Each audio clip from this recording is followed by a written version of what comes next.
Right, Alright. Amelia, give me just like a thumbs up or something if we're live, if I'm on stream. Clap? Okay. Alright. Oh, Hi, hi. everyone. A Well, little that's us. confusing. I'm Abandonthemyriad. I'm going to be the runner for tonight. And with me is, on commentary, is Dashman27. We're going to get I'll be started. talking a lot. Yeah, he'll be doing a lot of the talking because I'm a little bit sick. So I'm going to start the run. Going to start with the awesome cutscene here. So we're going to get to see Donald face in all his glory right about now. There we go. I believe timing starts when you actually finish this cutscene. Yeah, timing starts at the end of the cutscene when we fade to black.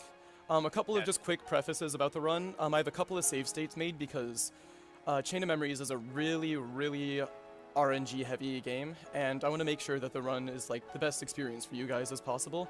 So I have a save state for the very beginning of the game if we don't get a blizzard drop from a barrel, and a safety save made for the one blue later on, which we'll talk about that when it comes into play. Everything else, though, is completely as it should be, and the save states were pretty typical of a normal run. Yeah. Not too much to get into until we actually get into the run. Obviously, it's not anything like any other Kingdom Hearts game. By the fact that there's no true combat like free roaming, you have card system, a card deck to use. That we'll see in a bit when we get it. Yeah, the card system was like super unique and I think really off-putting to a lot of people. I know I used to hate this game when I first played it, and once I kind of started to learn the combat system and how the cards work, it made a ton more sense. Yeah. It's kind of sad that this game can't be upscaled. It really because is. The only re-releases are as recom. That's one thing I want to note as well. This is Chain of Memories, which is a lot different than the Chain of Memories that was released on PS2 and eventually on the re-releases 1.5, 2.5 remixes. And just quickly, timing is about to start in like 3, 2, 1 on the fade to black. Wow, it was a little off. 2, 1. Boom.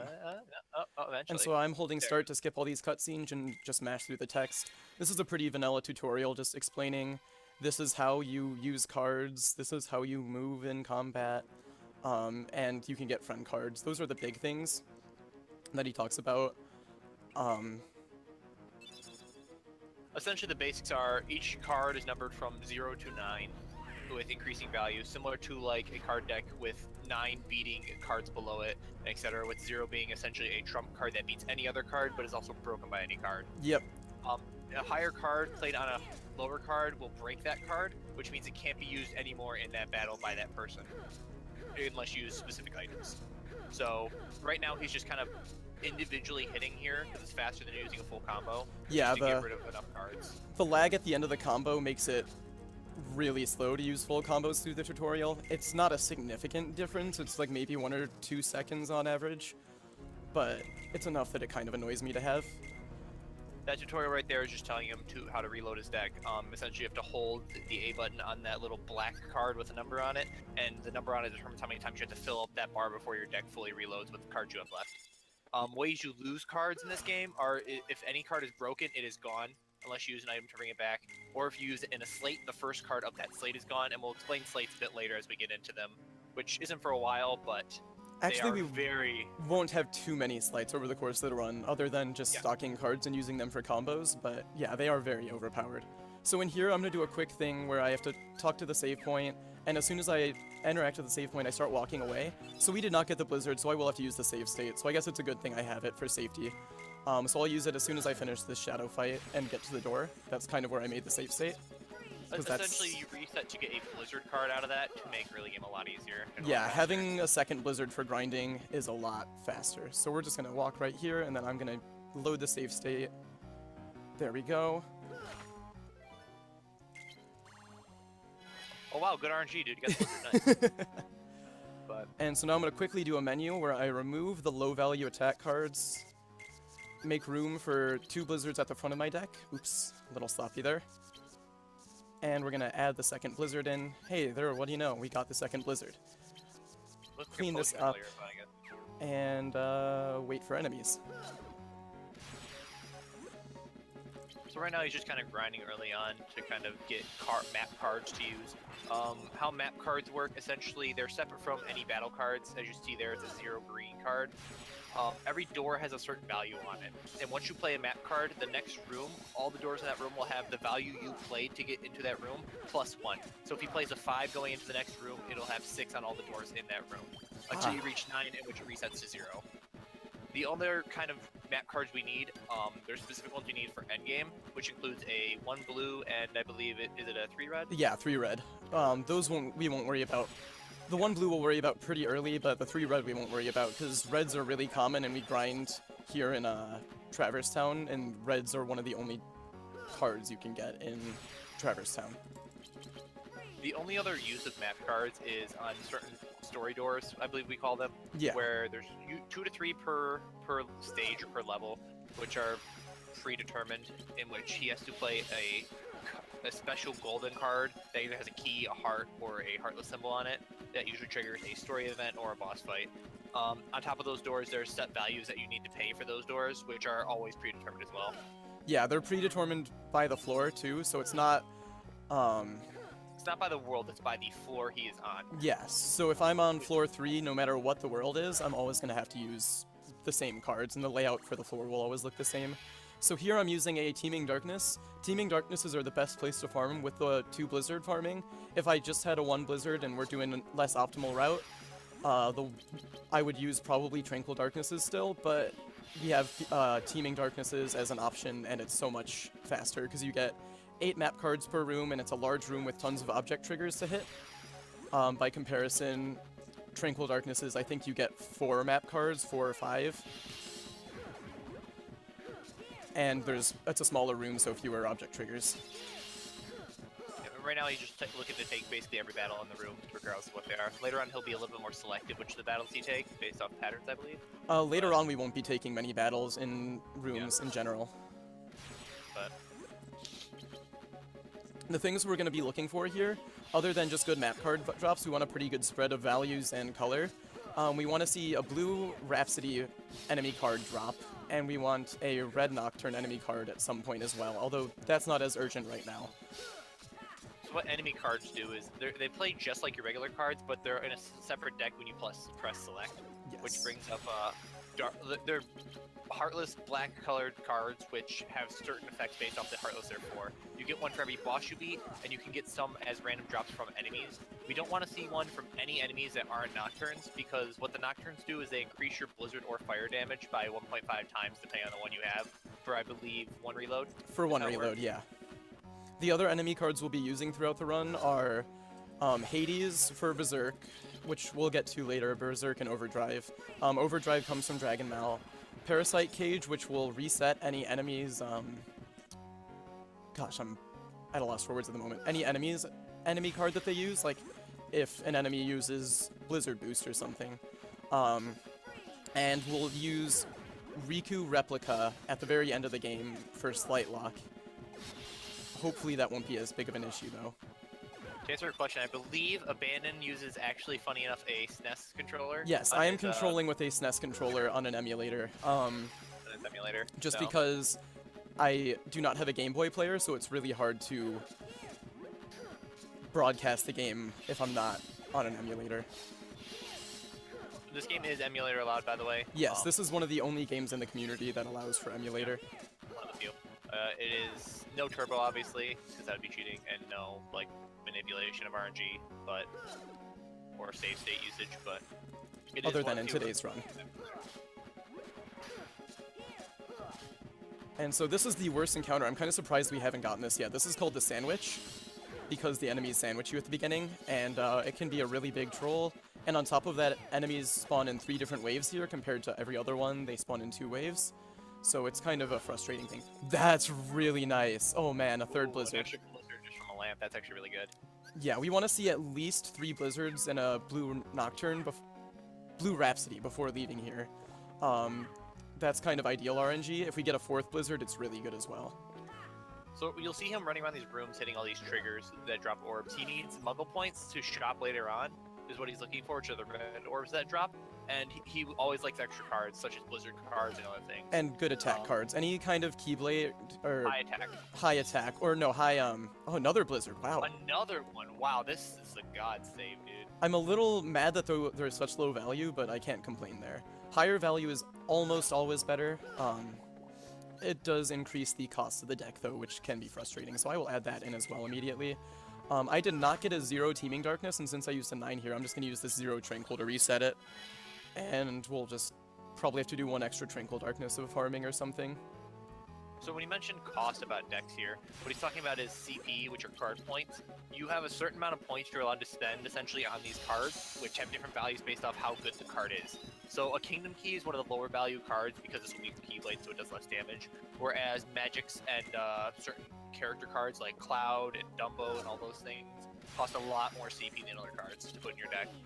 So he has to juggle essentially using these blizzards in his deck with also using high value cards so he can get through enough damage to win some of these fights later on. Yeah, because using low value cards leaves us open to being card broken really easily. But on the other hand, really yeah, tragic card breaks can be really tragic. If anyone remembers playing as a kid and just using slates all the time, you're like, why do I have 3 cards left in my deck at the end of this fight? There's a Blue Rhapsody. We are set now, actually. I just need to get good map cards. I will add that in immediately as well. Than a Blue Rhapsody. That is... This is kind of the god start. It's a shame this had to be loaded. Yeah, it's a shame that this had to start off of save state, because this could actually be a PB pace if it weren't. This is a very good start. I mean, there's still a lot more RNG left to go. He still needs to get a Red Rhapsody at some point. He would like, I believe, a second Blue Rhapsody would be nice. Yeah, second one is nice, and the Red Nocturne isn't required, same with the second Blue Rhapsody, but they're both really nice to have and improve the probabilities of a really good run. And the primary thing he's looking for is a drop, which will be later on when he's grinding, which there's a couple grind segments in this run, unfortunately. Yeah, but there's 3 total usually. But sorry, you're gonna go ahead. Yeah, there's 3 total map or grinding sections really in the run, with like a mini grind in Olympus Coliseum just to try to get some better blue cards. The 3 grind sections are during TT1 right here, which is he'll finish. The goal is to finish somewhere around 20 to 25 minutes in there at the end of here with the Blue Rhapsody and some other Blizzard drops, and preferably Tranquil Teeming Darkness is helping grind later.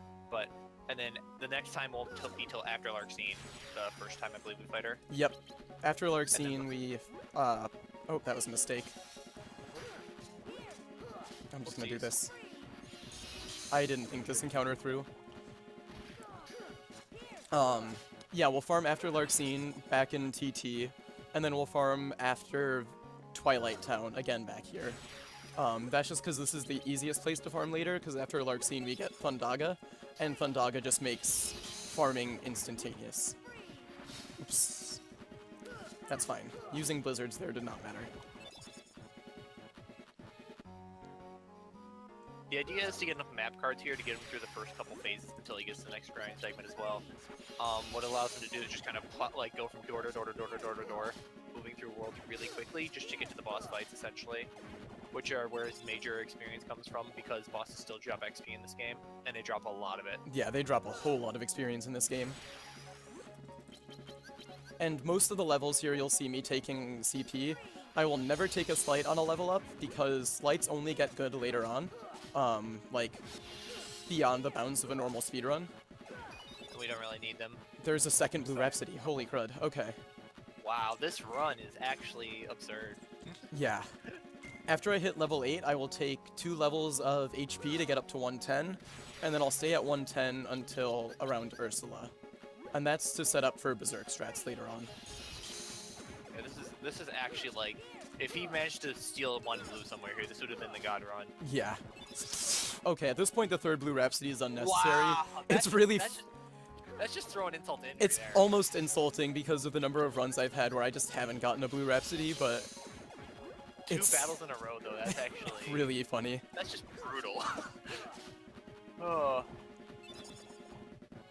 And yeah, I forgot to give shoutouts at the beginning of the run. Shoutouts to Ghostwheel, who's the world record holder in this game. He has some really good videos on highlights on Twitch and such that explain kind of how to do the run better. I'm just gonna accept my losses here. His tutorial video is probably a little bit outdated with current strats, but it's still really useful. It was how I learned the run. And he's got about a 219 219 and change. My PB is about 235. And I have 54. what? What's that, Dash? It is 219.54, I believe. 219.54. That sounds right. Yeah. And I have the second place time just because there's a huge lack of runners for Com, and I highly encourage people to run Com. It's an awesome run and it's super relaxing. Yeah, it's a pretty chill run. There's not too much like high octane action you have to worry about. There is some fights near endgame that get pretty insane with our favorite combo princess, but we won't worry about that. We'll worry about combo princess toward the end. So he's getting closer to the end of the world here, but still wants to grind quite a bit. So he's just kind of opening doors and going back in and out. Every time you hit a door and you use a card on it, even if it's already opened, you reset the room for enemies. So that's what allows him to just kind of go between these two rooms and keep killing enemies. Yeah, it'll generate a fresh room every time. And we'll also make use of these Teeming Darkness.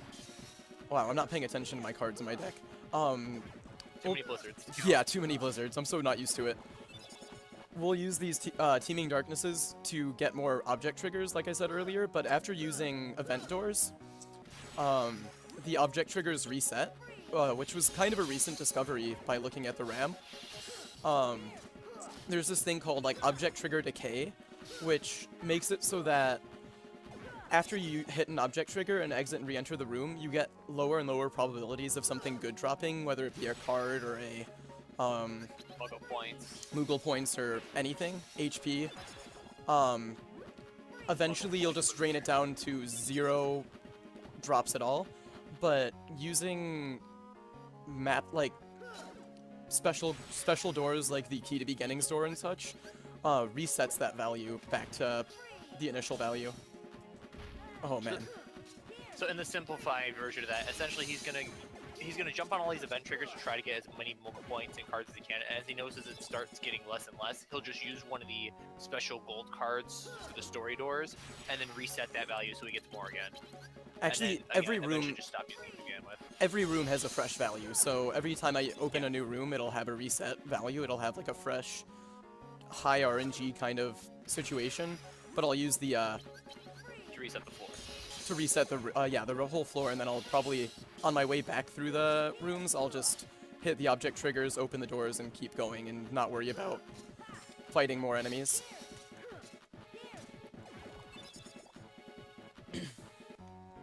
Unfortunately, the beginning game here is quite a bit grindy, as he just kind of has to gather map cards, but this is the easiest way to get them a lot later on, and it's really easy to reset from here when you don't get good enough blizzard drops early on. Yeah, and it's better than advancing pretty far and then having to reset like 3 worlds in without decent cards. And there's only probably like 5 more minutes of this at most, I would say. Yeah, the blizzard drops and the nocturnes really help this go by a lot faster. That shadow card does not matter. He will not use that. He'll probably just sell it for points. Yeah, I'll definitely sell it later on for Moogle points. Pretty sure it makes your cards actually weaker by 1. It ups the value by 1, but it means so that it makes it so you don't have any zeros. So that's kind of bad. Yeah. It's actually really nice to see when bosses use it because suddenly they can't break any of my slights. Yep. Usually. The bosses in late game get some pretty high value slights that are insane. I know Riku 2 tends to have like 20 value slights. Oh, I've seen 27s from him before. I've seen 27s too. Riku 2 was the fight that made me not want to play this game anymore. Or Riku 4, I think it is. Riku 4 is the worst fight of the game. I would say Riku 4 or Larxene 2. Dragon Mal was pretty tough casually. We'll see how Dragon Mal is in a speedrun though. Yeah, it's fun and balanced how you can just one-shot everything in speedruns. So, something I'll go into later is a lot of the green cards that drop don't really help Abandon too much here. He's just kind of ignoring them for now, the Donald and Goofy cards that drop and the party member drops. But in boss fights, sometimes they can be very helpful. Because what they often do is there's a special card you get for breaking cards that I'll mention later, which makes things a lot easier. So, again, for now, just more grinding, more kind of dealing with these fights. You saw him accidentally shoot a blizzard into that Nocturne there, because why not? Because I never think about the fact that I have 4 blizzards. Because you're not used to having 4 blizzards at the start of your deck. It's such a rarity.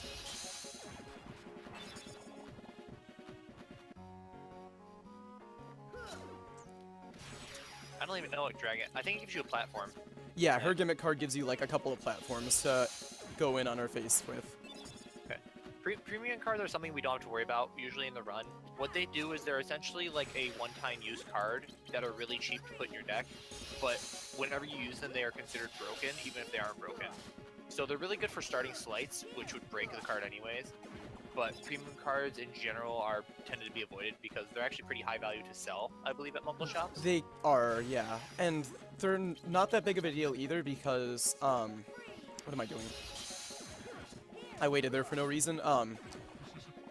Because we use potions and high potions and mega potions exclusively to refill our deck, basically, other than like 1 or 2 reloads here or there.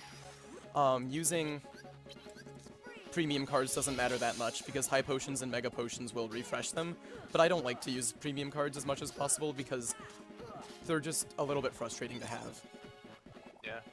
It's hard to keep track of too if you're using individual hits a lot. Another Blue Rhapsody, holy cow, game. At this point, I almost don't want to see these. I'm kind of You tired. actually don't want to see them. You want to see more map cards here. It actually kind of wastes time after like 2 or 3.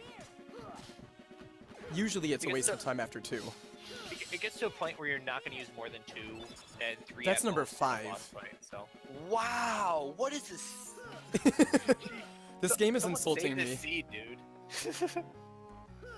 Even though technically it's not a seed. Every individual encounter is randomized, but if I recall correctly. But yeah, and anytime you jump will change. Like, RNG is such a fickle thing in this game. Every time you see one of these orbs bouncing, RNG is just flying.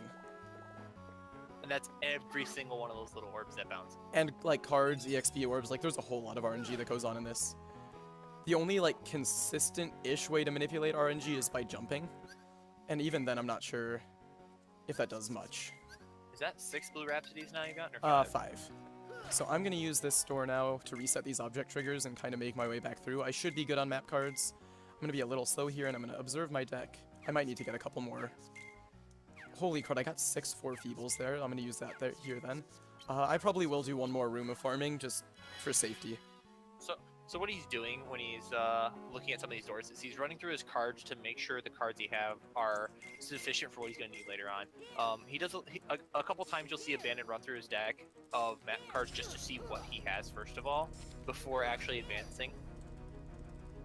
And a lot of times when he's menuing and things like that, he's using a lot of almost mental math to make high value slates while also making a balanced deck where there's not too much like just weak cards at the end that are just slopped together.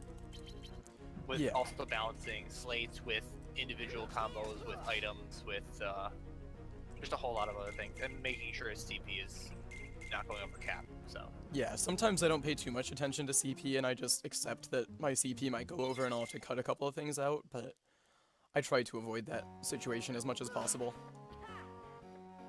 We likely won't see key to rewards here. I hope not. Recommended. It's actually bad to get because it's just a waste of a card, and there's no actual place to use it in the speedrun that has been routed at all. Yeah, there's no efficient place to use it. There's no card we can get from the key to rewards that's very useful to have. Well, I mean, they're all useful, but in terms of a speedrun, getting those cards repeatedly would be so difficult. Or slates. Yeah. So we hope not to see key to rewards, because it's essentially like getting an extra Blue Rhapsody at this point. It's pointless. Alright, so I'm going to hit these object triggers, and after this room I will likely do one more room of farming, but I just want to see about getting refreshed object triggers, hit the door, refresh the object triggers again, collect stuff, because I need these Moogle points. I'm still pretty low. Yep.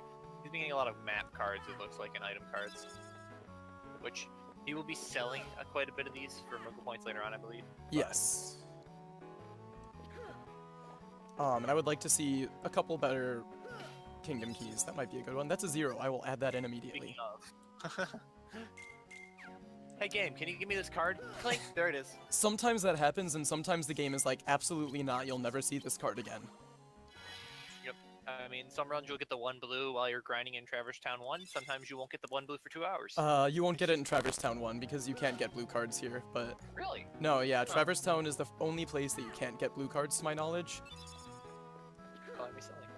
Only one more Kingdom Keys. 6, there you go. Yeah, that's a good Kingdom Key. I'll add that in before Guard Armor. Who I just wanted to call Trinity Armor because of my background in BBS. Someone save me. But... Yep. Nothing else here. Gonna try to be a little optimal. these mini Moogle points aren't as important, so we'll just move on. I need a 6 or higher here. So he's coming up on the first actual quote-unquote boss fight of the game here, which is Guard Armor. As you remember from all the other Kingdom Hearts games, very basic boss fight. The special card in his fight would knock him down, but he might get that. We'll see. I usually get it and use it. It's really useful with blizzards. Yeah, make sure blizzard hit multiple things. But a lot of the boss fights go by pretty quickly once we get the primary slates we use in this game are actual raids, similar to Strike Raid but with elements like Fire Raid and Blizzard Raid most commonly. And that's one of the things that really actually disappoints me about Recom is that they nerfed raids significantly because they just don't take up nearly the same amount of screen. I know. At this point, I'm just not surprised. The only sad thing is they're not very valuable to sell. Yeah. They are Rhapsody cards. I believe they're 20 CP. 10 or 20, something like that. They're very cheap. But at this point, it's just actually getting ridiculous.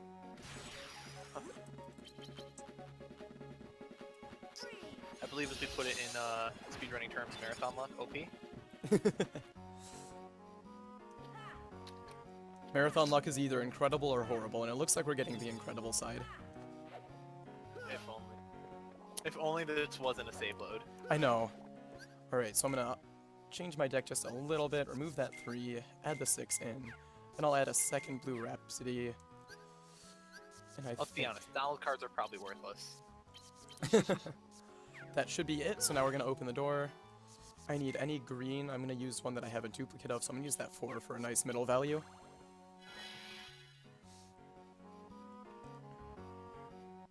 Alright, there's Sid. And there's a boss fight. So here's basically 2-bit or 16-bit guard armor. And there's that map card we were talking about. So you see it looks like a little Mickey. It is a 0, and it will knock him down whenever Abandon chooses. Right now he's going to get him low first on most of his legs so he can one-shot them. Reload his deck first to get the blizzards back, and then yeah, I'm trying to think this through a little bit. Yeah, that should work. Oh, that... I did not mean to roll there, but that should still hit everything. There we go. Unfortunately, I'm gonna have to do something about his, body. Yeah. Gonna rely on Donald here. Donald card. Here we go. Triple magic. Here we go. Thundaga. Oh my gosh! And Donald! Donald actually carried me. Wow. Actually, excellent. Like, I trusted in Donald and he didn't let me down. Donald can use one of 4 things. He can either Blizzard, Fire, Thunder, or Heal. And he uses 2 magics every time based off how many Donald cards you have. So 2 Donald cards would give you Blizzara, Thundara, 3 gives you Thundaga, things like that, Curaga. But it's completely random which one he uses. I don't know if there's specific percentages for each one. I have no idea either. Based off health values or whatever, but that was an excellent fight. Very good RNG there from Donald to get the Blizzard to kill him. Gonna set up a 0 here to break him. So here's Axel. Blizzard destroys him, so he's just gonna wait for a break. No, here okay. Oh, he missed. Oh my gosh. Uh-oh. I'm just gonna wait again. Probably reload. So, what he wants to do is he wants to break Axel's slate when he uses it before he reloads, so he doesn't get caught in the middle of a reload. But he might just have to reload anyways. Yeah, Axel's not being nice. He's hanging on to that for a while. No! Axel's being really mean today. Oh my gosh. Double teleport is unfortunate there. He can do that, but sometimes he'll teleport right back into your Blizzard, and it's so nice when that happens, but today he did not want to do that. Axel's not being a bro today. Axel didn't get the memo about Marathon Luck. So I'm gonna have to do a double reload. Uh-oh, not Goofy Charge. Here we go. I'm just gonna take this. No 0s left? I have 0s, but I didn't want to tick over to it.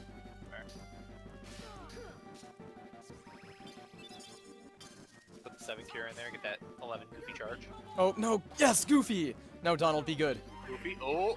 Donald fire. Heal. That works. Oh my god, Donald. Donald just didn't do anything there. And that's the case of Donald doing actually nothing. So, he gets the fire card here, very important. It's the other primary magic we use when we cannot use Blizzard for certain bosses that are immune. And now we get to the point where we have map cards for worlds. Yeah, so now we have access to worlds. We're going to start by going to Olympus Coliseum. Here we're going to hope to get a calm bounty pretty early and hopefully get some good blue card drops. Those are the big things to watch for. So what calm bounty does is when you use it on a door, it gives you a chest that for certain areas are scripted. There's a certain amount of chests you can get at certain points in the game, which will give you slates and other cards. So the cards he's going to look for is the calm bounty to get, I believe, Blizzard Raid is the first one? Yep. Or is it Fire Raid first? Blizzard Raid first, Fire Raid second. And that'll be the only calm bounties he'll need, really. There will be one more in He also needs, Destiny Islands. We'll get Judgment from a calm bounty. Yep.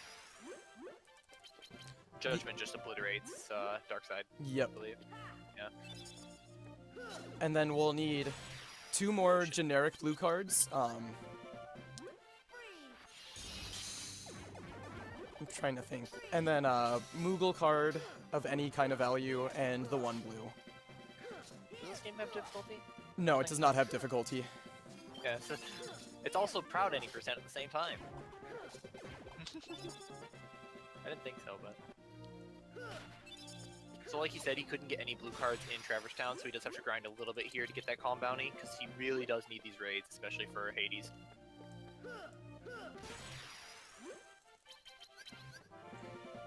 Something you'll see him doing is he's looking to swing to start the battle, which is a common thing in RPGs, where if you get the first hit, you get a little bit of damage and sometimes stun enemies to start fights. So see him swinging at these enemies instead of just walking into them. Later on, I will walk into them just to make it faster. There's a good calm bounty. Good timing. He'll raise his HP here a little bit. The only things he'll be doing is raising HP and CP. He'll get CP to a certain point late game, but at certain points he does also need health because he takes a lot of damage later on, believe it or not, when you don't put points in health. Dying is not really optimal in this run, so... Who knew that dying wasn't a good thing? Whiffed with that blizzard, but that's okay. First time. Trinity limit. Trinity limit is, It's a meme. It is a meme. It looks really cool, but... It looks really cool in KH1 too, but there's a reason why it's only used in KH2 speedruns. Death is rather inconvenient, that is true. So the reason I'm running away from these encounters is because with blizzards, I don't have a huge way of dealing blue Rhapsodies here easily, and the ones that start with Bouncy Wilds are guaranteed to have like 6 or 8 blue Rhapsodies, and so I just don't want to deal with it. And I'll just keep running even from the Power Wilds for now. Later on I might take Power Wild ones, but it's not as preferable. You'd rather see fights like these with a large body in the shadows. Yeah.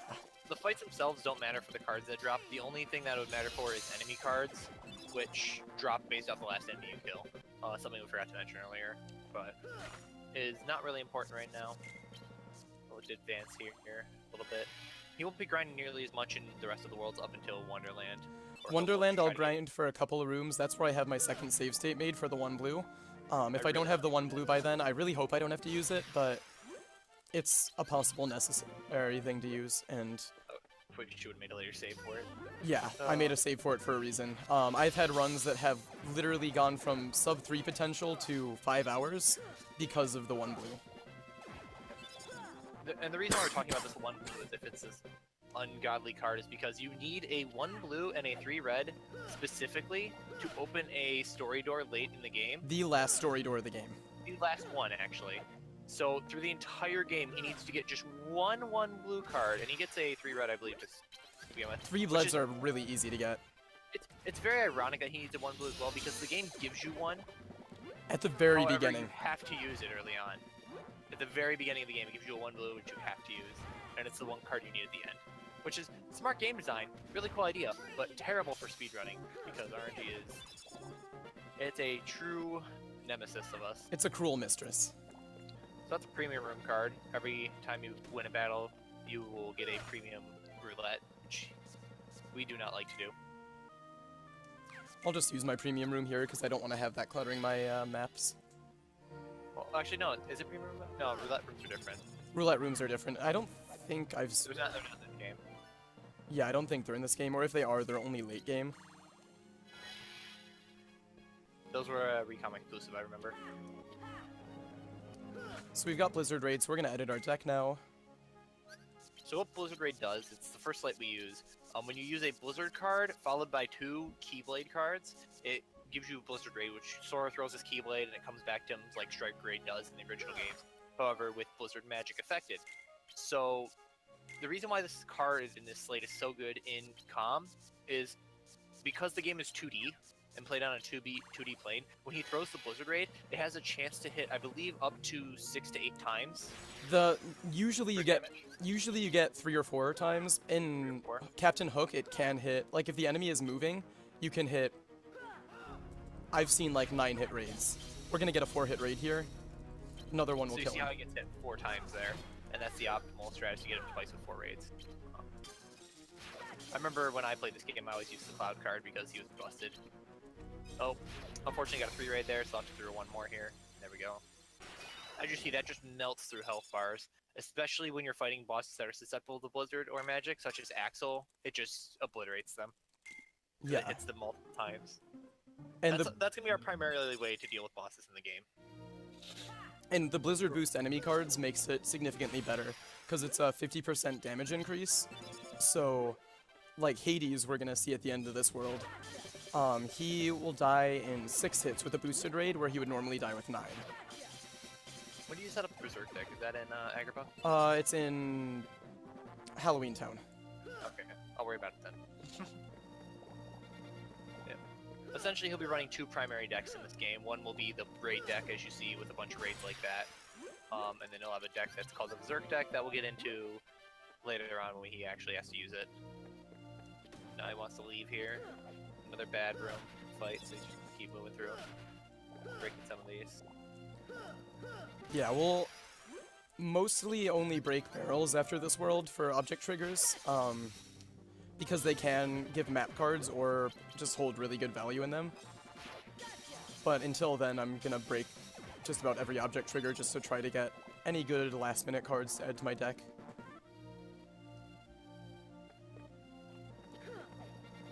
Of course, I walk away from both spawns as they're happening. That figures.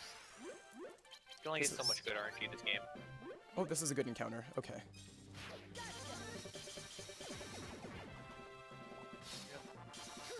A couple more map cards here just to get through here. You notice he is fighting this encounter despite there being Blue Rhapsodies because it's not the Bounty Wild one, so there's a little bit less of them. There's only the 3 that spawned originally. And you'll see me doing 2-hit combos there. They will always die to 4 hits no matter what in this world with just the Kingdom Key, so the finisher is just a waste of time. Finishers have a lot of lag before you can use another card afterwards. Blizzard Raid. He now has to set up his rooms a bit differently than he was before, because unlike using Blizzaga, Blizzard Raids are a little bit different setup, because he can be a little bit more open with them. He doesn't need them to all be grouped together. Another Calm Bounty is good, because that's what we'll need later on. Yep, so now we're just looking for the 1 blue in the Moogle room. Yep. If I don't get him here, like I said, I'll farm for a little bit in Wonderland, but I have the backup save made just in case. Gotta love exam season. Everybody's getting sick. Yeah. That's a good encounter.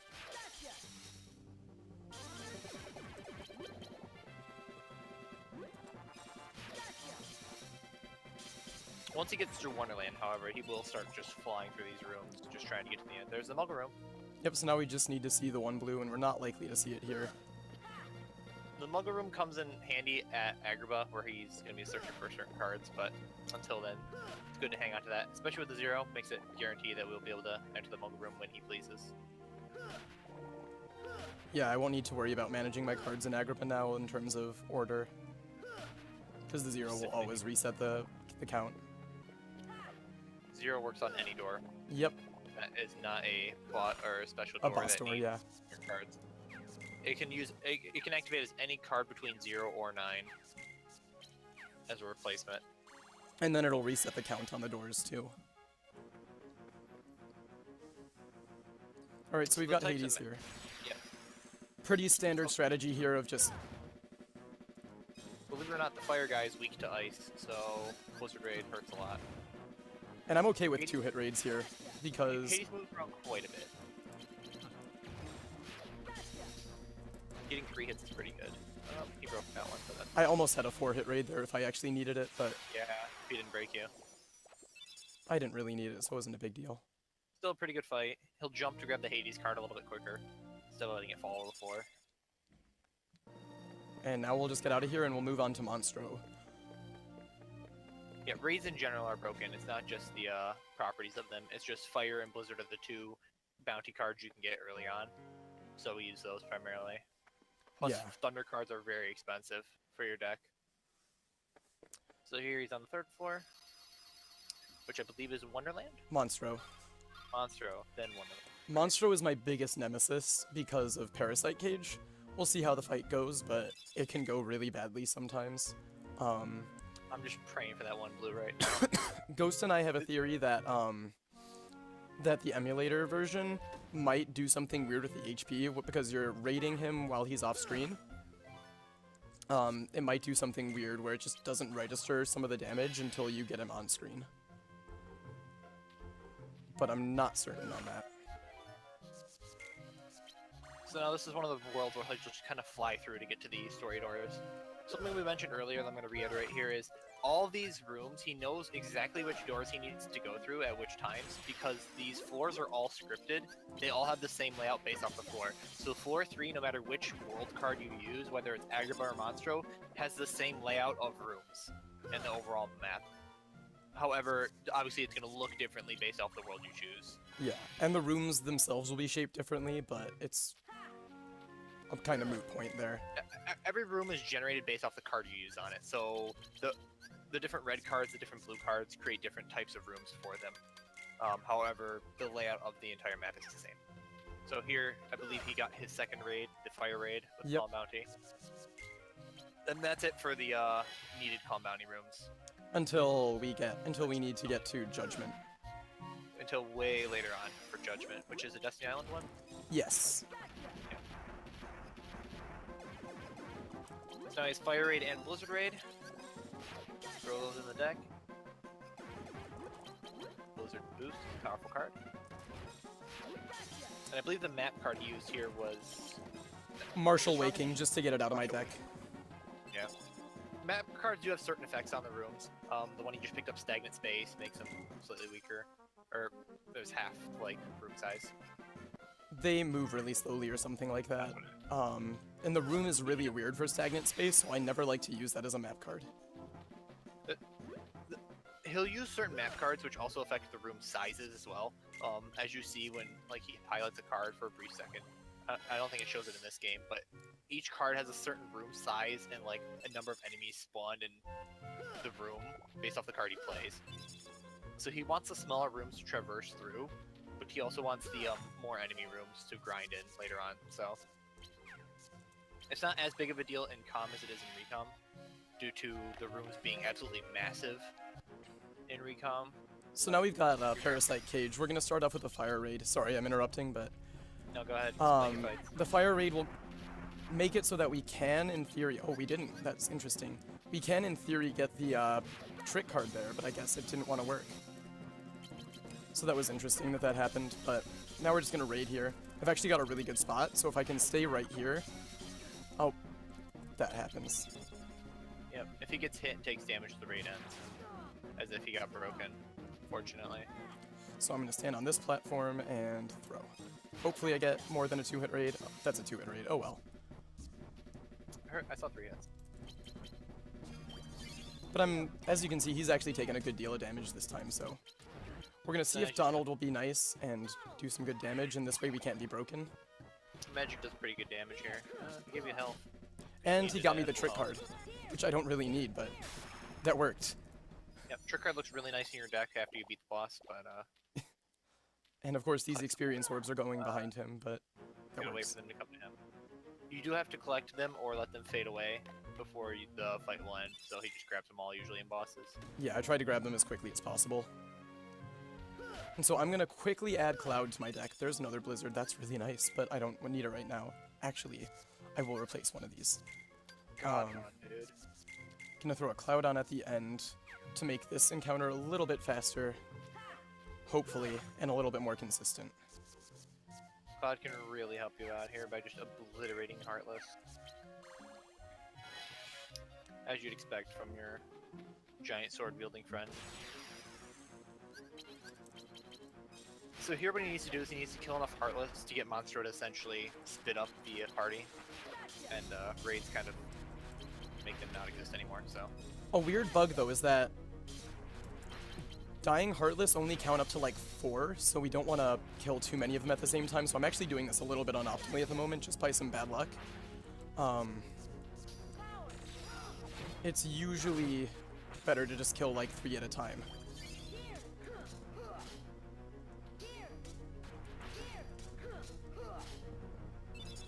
I failed this so much as a kid. Yeah. I could never figure out what I was doing here. Because I was just mashing cards through with slates. And I just run out of cards and fail. This is bad news. Just because the time it took me to get that refill. Yeah. A little bit of a slow segment here, but almost done. Needs like one more There we kill. go. We're gold, so now we just have to kill them all. Yep. Once it's gold, that Heartless stops spawning. You just have to play the stage.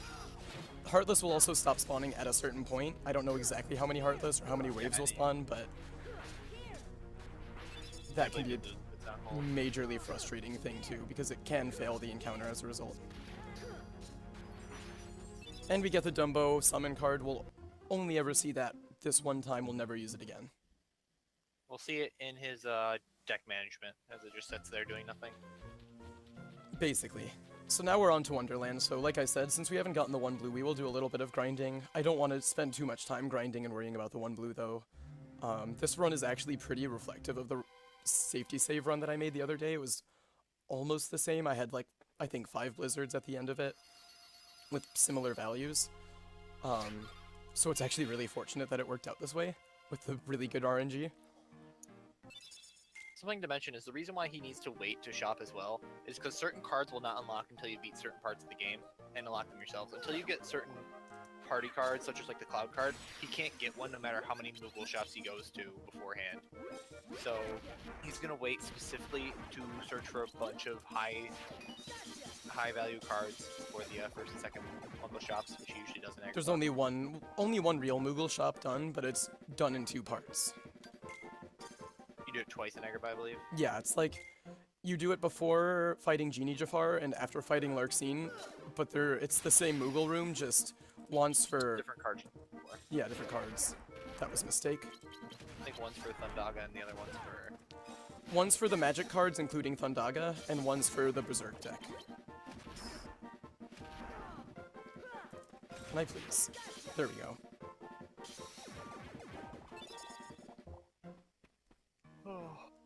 So we're back to a bit of grinding, unfortunately. Unfortunately, this has to happen. We'll make it quick, though. It's relaxing. Sometimes it's just good to just beat up on some poor defenseless Heartless. They had a wife and family. There's another calm bounty. That's kind of nice. That's one of the things we need to see. Now we just need... Yeah, now we just need the 1 blue. So now he's essentially good on calm bounties for the rest of the run. He'll have to manage a bit if that's the only one he gets, but... We can see a 1 blue card here in the next couple encounters. That would be perfect. We'd be good to go, but... We shall see. Yeah, we'll see how it works out. It might not work out too well, and that's fine.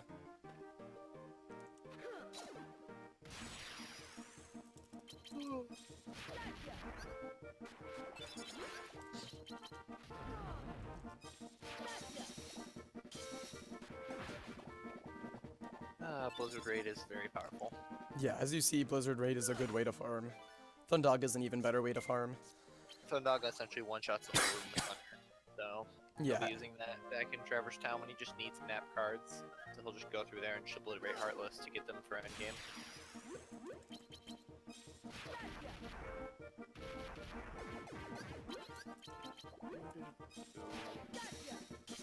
Oh, I whiffed that last guy. I like Never. those horn guys. They're a pain Pain and Cage too, but they're a little heartless. I was really hopeful there that I got the cannon 1 blue in the form of a 1 moment's reprieve, but it wasn't meant to be.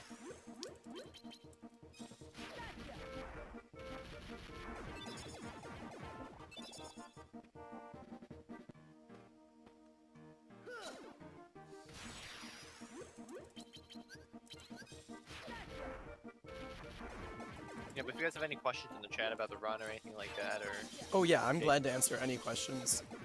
yeah, this is a very good time for anything you guys need to know.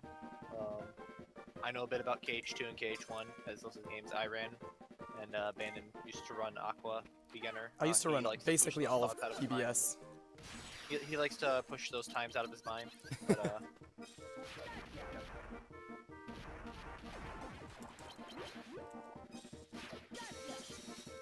be sure to stay tuned after this run, closing out the marathon, 2.5, All worlds. Team March 2 Final Mix All Worlds. Definitely stick around for some Finny fun. Run by our homie KH fan. Yeah, he's pretty okay. But yeah. Beginner's a really fun category to watch because if you've seen Crit and like the tension of the challenge, watching beginners obliterate everything is really cathartic and pretty impressive with some of the strats we have to do. Which feature Duck Flare, Duck Flare, Duck Flare, and a little bit more Duck Flare, but... Is Chain of Memories easy to learn? It's pretty easy to learn. I would say it's a pretty easy run to learn. And whenever Ghost Wheel is live, he's really helpful on explaining things too. And I'd be glad to help out too. No, emulator is fully allowed. An emulator is fully allowed, yeah. Yep. There's no like specific emulators to use. Obviously, some like GBA player, I believe, is the one you use. I use BizHawk when I'm on Windows, and when I'm on Mac, I use like whatever the GBA one is native on OpenEMU. But yeah, emulators are fully allowed as long as you're not using cheats on emulators. Yeah, or like speeding up or cheating. anything. Yeah. What is your favorite boss fight in this run, Bandon? Ooh, that's a really good question. I like watching the Marluxia fights late game. The Marluxia fights are really fun now that I know how to do them. I used to hate them. I used to get destroyed by it every single time, and it was a miserable experience, but now I know how to do it, and I love it. Oogie's a pretty cool one. Oogie's a fun, pretty quick one. So we did not get the 1 blue, so we'll just move on with our lives, not worry about getting more 1 blues, or more cards. We have the save state for safety. Give it one more room. No.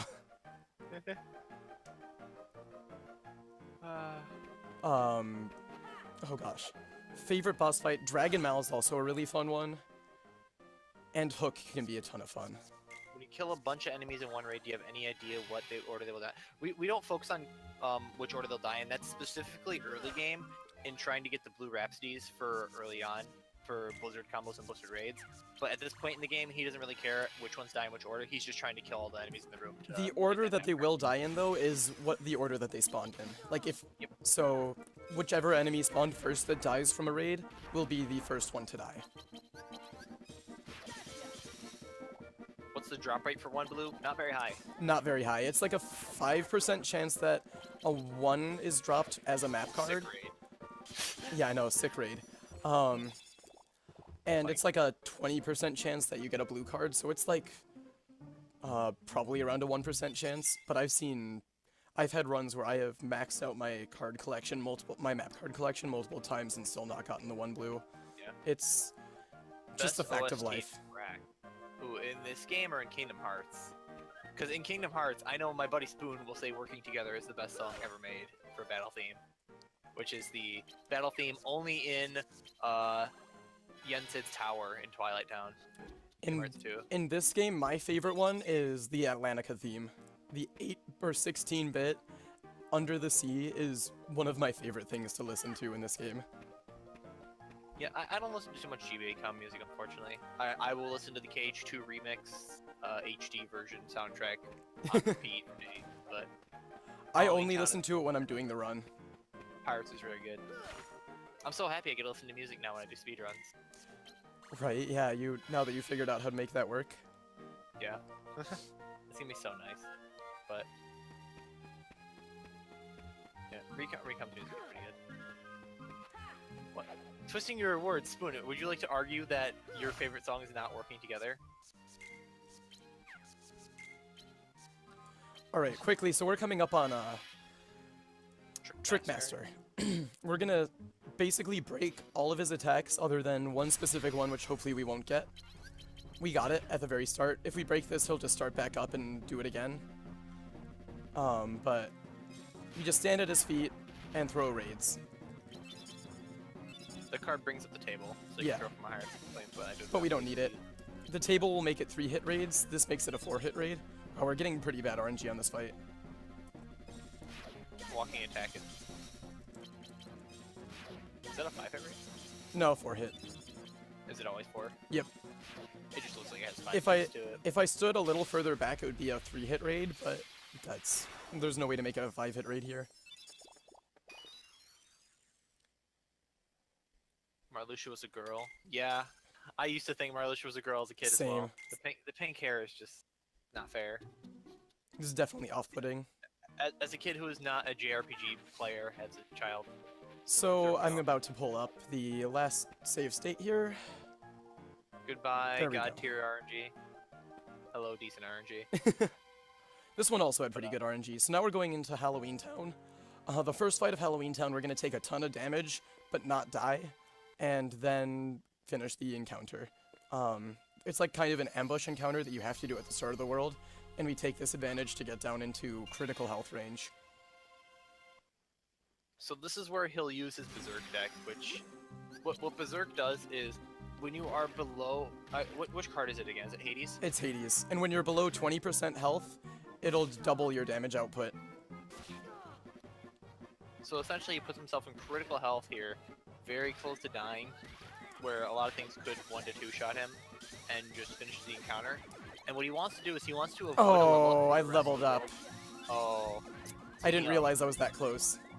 What he wants to do is he wants to get low before avoiding a level up, so that way he does not lose Berserk charge throughout the world, gets him for the fight. So he'll have to probably get another encounter and take some damage. Yeah, I'll just have to run into a random encounter on the way through the world. I'll probably do it right before the door now.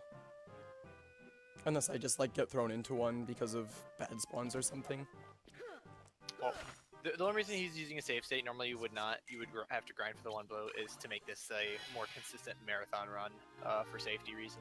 Yeah. Because he could literally sit there grinding forever, trying to get a 1 blue, and just take hours at a time. So he's choosing to load a save state here to make this run more consistent.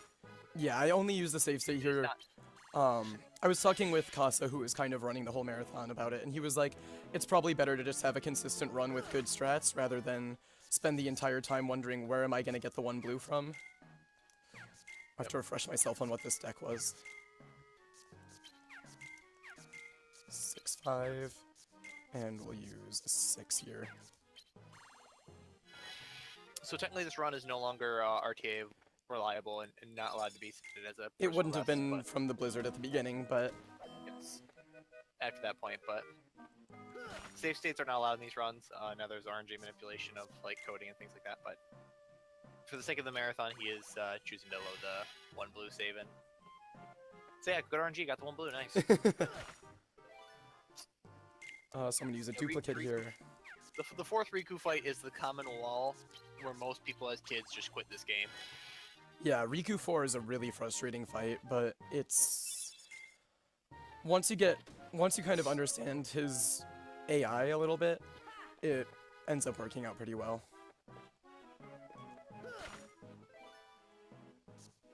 Yeah, Bandit, stop cheating, dude.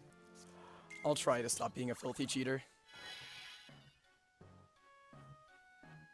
Hour into the run, still on pretty good time right here.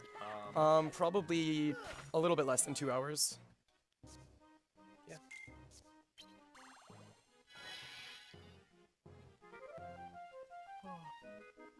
Wait, where are you seeing people ask how long till the run's done? No, I was just saying we're about an hour into the run, so oh, it's pretty good here. Yeah.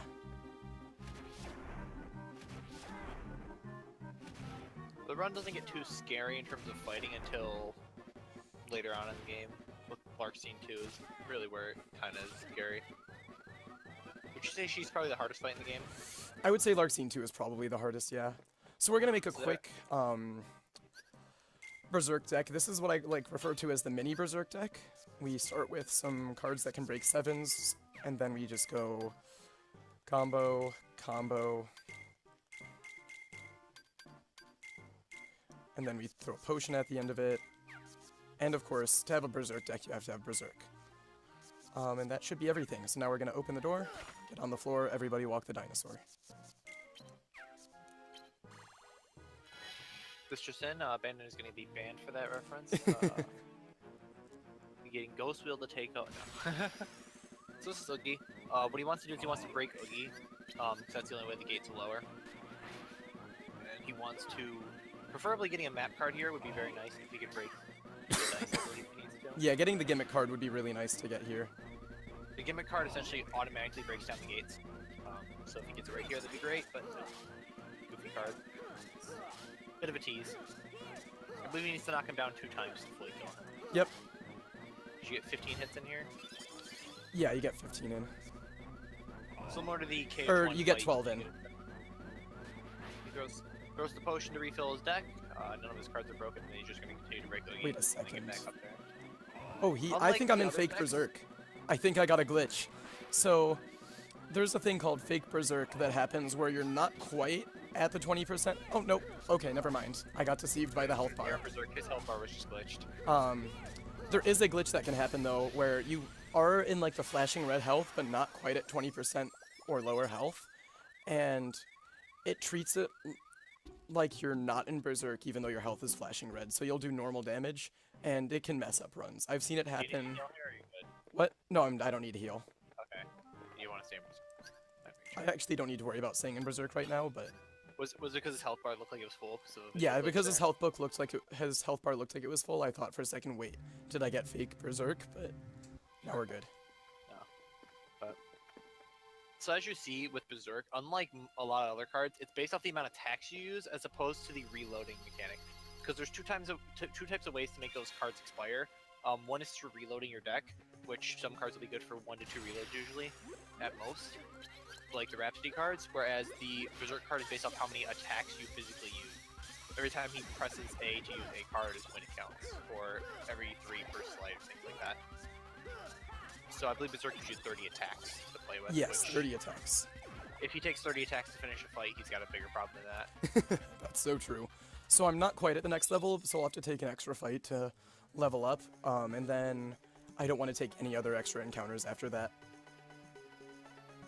Because we're going to be getting right back into Berserk, but it's guaranteed that you're going to level up between Genie Jafar and Oogie. Holy moly. Ooh, So you said goodbye, good RNG. Well, there's some good RNG on our hands. 9 fire and then a bunch of Muggle points right before Muggle shopping. So I believe near the end of this world, before the boss fight, you'll be doing Muggle shopping. Yep. Which I'm not is, going to take this encounter. What I have mentioned before is the Muggle room essentially spawns, as you would expect, a Moogle, or Muggle, as I call him for some reason, because I watched too much Harry Potter as a kid. And the Moogle rooms are essentially shops, like they are in every other KH game. But in this case, they sell card packs, and costing various Moogle points, which they also can meld cards into points to buy more packs. So what he'll likely do is he'll save with a moment's reprieve right beforehand, before doing the Moogle points, to make sure he gets the cards that he needs, and he'll reset for decent packs. I'll only do that for the magic ones, though, not for the normal. Yes. So for the first one, you won't. For the Berserk deck, it's kind of just whatever, as long as it works out okay, it's fine. Yep. And he's looking for specific cards for the Berserk deck. Each card, as we mentioned before, has different values and different damages based off of what it does. But what I didn't mention is that they do different damages and have different speeds based off where they are in a combo of slates, or where they are in a combo. So the best first hit card, for example, is Divine Rose, which is a Keyblade that you get from later on in Bastion, I believe. Yeah. So we will not see those. But the cards he was looking for will be like Pumpkinheads, Lady Lucks, Olympias. Pumpkinheads and Lady Lucks are great as second hits, and Olympia's one of the And better 3 finishers in the Wishes. game, 3 Wishes is the other finisher. which I believe you can get now because you're in Agrabah. Yep. Which is why we do them here. That's also why we do the order in which it is, because that way we go through. You already go through Olympia, so you can get, or you go through Olympus Coliseum, so you get the Olympia. You go through you go through Halloweentown, so you get Pumpkinhead, and Lady Luck is from Wonderland. So Yeah. And I mean, it's not like a... It's not a must-have, but it's nice. Yeah, and it's something that, basically, if you did the Moogle room at the end of the world set, you would have the same options for cards no matter which world was your last world. As long as you've gone through the worlds. But Acre just happens to be where he's using it because easy to play since the last one of these set of worlds, I believe, that we have. Yep. So here, I'm not going to want to take any experience as much as possible, and I'm trying to get into Berserk range. So we'll be Berserk decking for Jafar again. Yep. Here. Now he's going to try to finish the battle without getting any points. I'm in danger. Oh gosh. I probably will have to get into Berserk after Jafar, because I'll probably level up after him, but that's okay. What he's trying to do is he's trying to make sure his XP isn't too low, so that when he finishes Jafar, he'll get too much XP to level up to the next level before Larxene, I believe is the next level. Yeah. Yeah, I want to try to avoid... I want it to be below, or 800 or more to next level to try to guarantee that I was... could just not have to farm extra, or do extra encounters on the way to Larxene. Fortunately, got a little bit too much XP there, so he's got 743 to next level. Yep. So he'll likely have to go back in and get another encounter and get within range of Berserk.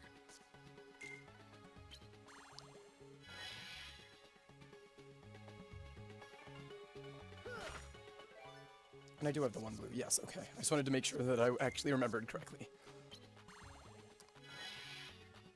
That would be unfortunate. That would be. And we're going back through Acre again because we feel like it. So here you're just gonna buy some packs to get some cards that you're gonna need. You get a free one for every Moogle shop you go to. Lady Luck, Pumpkinhead, those are good. 3 Wishes is good. Wishing Star is okay, but it's not preferable. Ooh, that's a good pack. That is a really good pack. And this is also a really good pack. 5 cards and then 4 cards he wants. As you saw there, the last card there was a premium one. Not the biggest deal, as long as he gets one. This one will be a premium as well. You can tell it's going to be a premium if it goes out of order at all. Because they always reveal premium cards last. So now I'm going to be quiet for just a second and make my Berserk deck. So what he's going to do is he's going to clear the second deck, which is like his pseudo Berserk deck, and make a full Berserk deck now, which will use most of his CP and get all of these new cards in. Right now he's doing a lot of mental math to make sure his combos are high enough to be good enough to break certain things that Larxene is going to throw at him and Jafar is going to throw at him. Making sure to get all those Olympias at the end in the right order as well, with 3 Wishes Olympias being the last cards he wants to use in combos.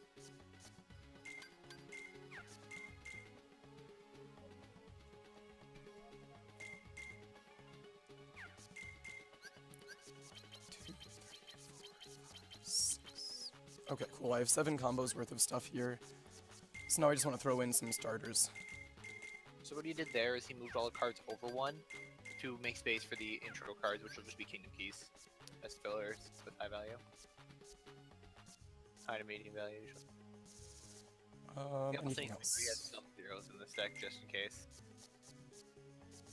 The zeros are always very good to have, especially on boss fights, because you can just zero card any slate they throw at you, which for some bosses is highly necessary. So yeah, I have 3 zeros for it, and I'm pretty safe. And good deck made there. Oh no, I didn't think that through. I'm gonna be short on green.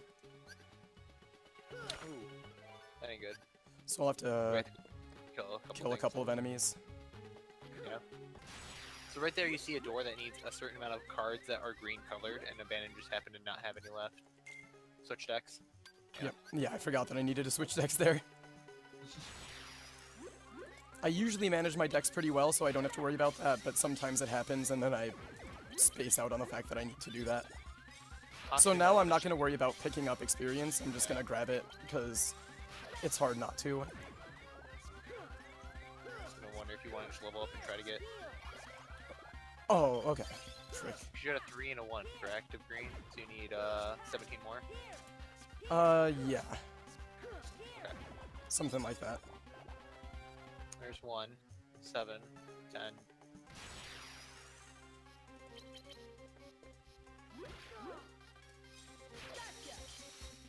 So map card management is very important in this run, It's hard to do when you're switching saves like that, where you have different map cards.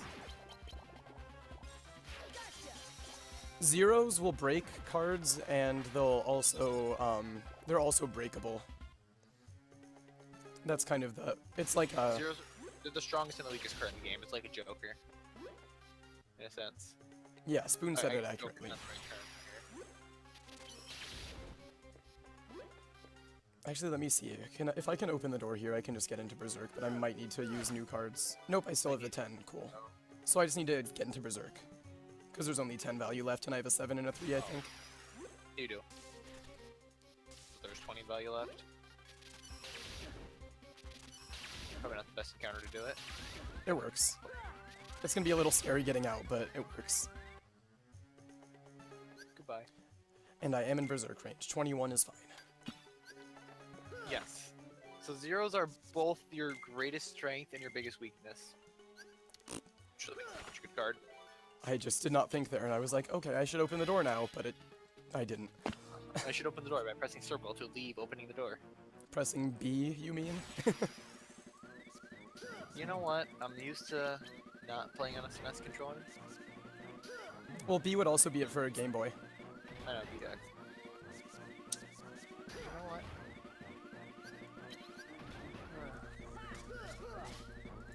Oh, this is really bad luck. I'm just gonna do this.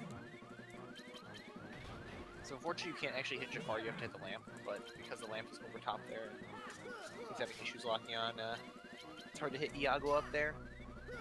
Being rude today. He's going high up today. Yeah, I'm getting really bad platform RNG. And then on top of that, I'm just not getting good. Iago's just really campy right now. Oh my gosh. And obviously one thing to note is he is in Berserk health, which means he is very close to dying if he ever misses a little bit or isn't paying attention to Jafar. Yeah, if I get hit by Jafar, I would have died. Yep. But I'm lucky enough to not worry about it. I'm gonna level up. So I'll just good enough. get into Berserk after the fight. Like, I'll run outside, get into Berserk. 0 to 0 would be treated just as any other equal card, where both cards would just be nullified. Yeah. Not broken. It says card break when it happens, but they're not actually broken cards. So I could do Larxene without going in Berserk, but it's a little bit faster to try Berserk, and if I need to heal, then I'll heal. That's why I have the Cure in that deck right now. I should never need it after this. Larxene 2 is scary, correct? Larxene 2 is scarier than Larxene 1, but Larxene 1 is still a frustrating fight. So this is Combo Princess, and she is a wonderful fight where she can just kill you if she feels like it. At least that's what it feels like most runs. It's pretty accurate. She can kill you whenever she feels like it. So he wants to make sure he's in Berserk Charge always, but not like 1 HP Berserk Charge, because 1 HP Berserk Charge is very terrifying. Yeah, right now I can still probably take like a hit or two.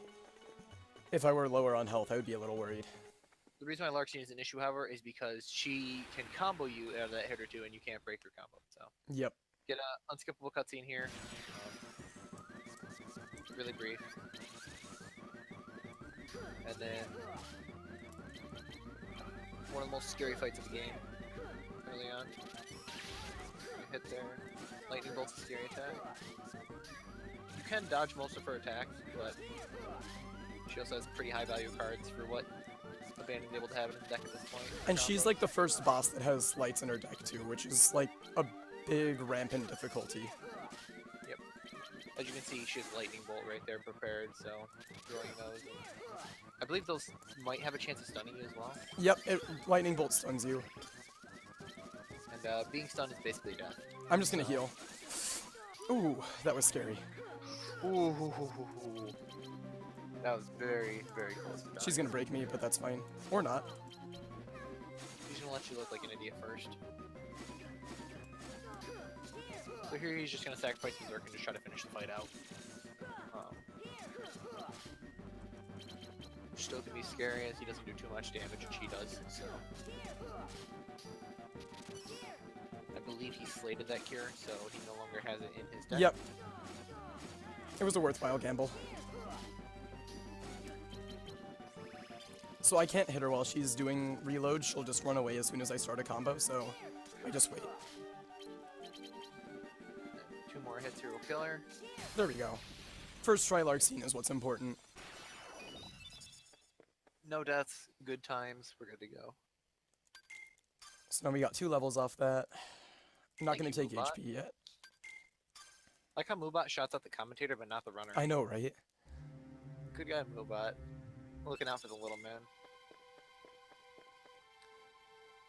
So now we're going to make a save.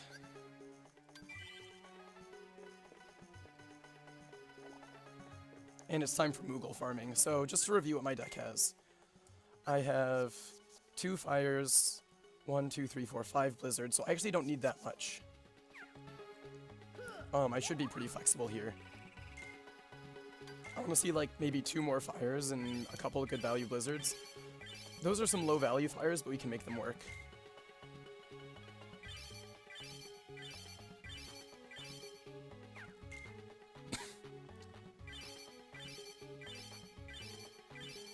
Alright, we should be good. I just want to see if I get 1 more good blizzard. Okay, this is a fine deck.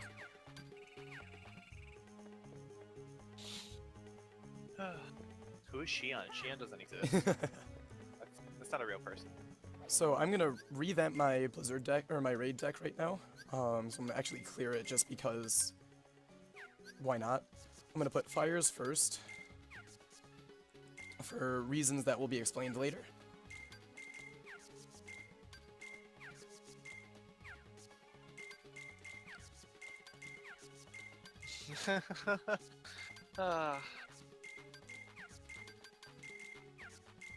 Twitch chat is a masterpiece. You guys are great.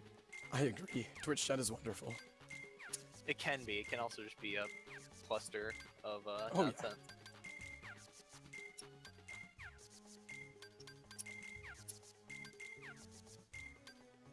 Oh.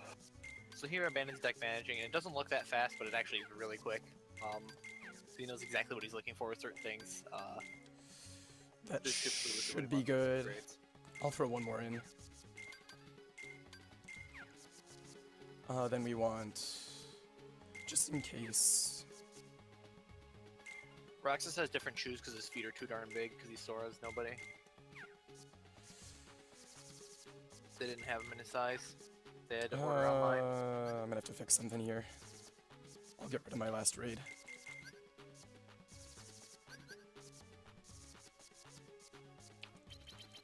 Lizul.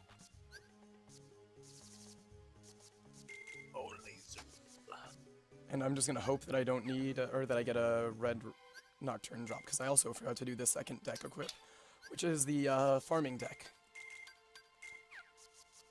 And basically what this is gonna look like is a couple of, or 1 Keyblade combo at the end just in case, but a lot of Thundaga. This is gonna be the second farming section. I shouldn't need to spend too much time on it. But hopefully in the process we get the red Nocturne.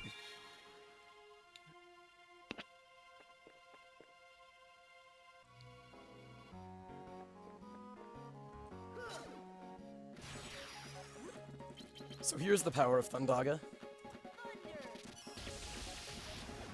This is also the last, one of the last major grinding sessions for a while. This will basically get him through the entire sequence of the later worlds in the second half of the game, up until Bastion, where we'll have to grind for endgame map cards. Yep. Endgame map cards are picky.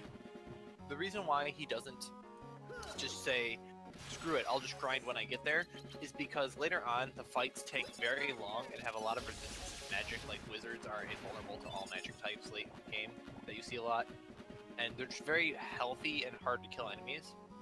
So he doesn't want to have to fight any of that. So he goes back to TT gear, and he can't do that in the middle of the world, because when you leave a world and come back in, it resets all the doors to the world. And yes, this grind is for map cards and the red Rhapsody, or red Nocturne. If I had the red Nocturne already, I wouldn't need to worry about it, and it would just be solely map cards. And really, if I don't get the red Nocturne, it's fine. But I would like to get it. It'll make me a little bit more comfortable with the run.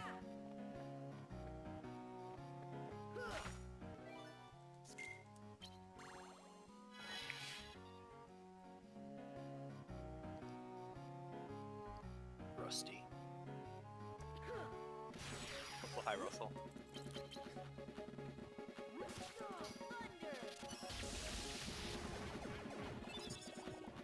So this being another grinding section is a perfect time to like ask any questions that you have about the run or the game in general. In all honesty, I've stopped paying attention to the lore of these games, so I might not be able to answer like story-related questions, but That's me. I'm a nerd and like reading. I swear, Russell, I will ban you if I had power. but yeah, it's gonna be a pretty longer grinding section. It needs I believe 70-ish map cards. no, not that many. Or that's later one. That's later That's one. later.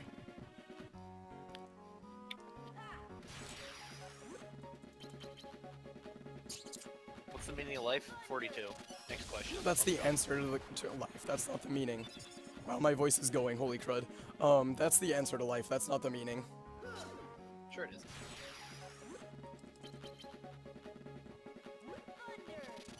What's the deal with all the keys?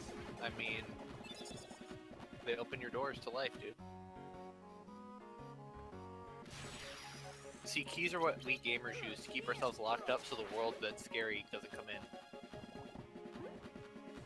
So I'm going to wait for the shadow to pop out. The answer to the ultimate question of life. There you go. Drink some tea. Perhaps after this run he will. I've had college engineering courses that make more sense than Cage plot. That's accurate. That is fair. I've had anatomy and physiology classes that are easier than this story.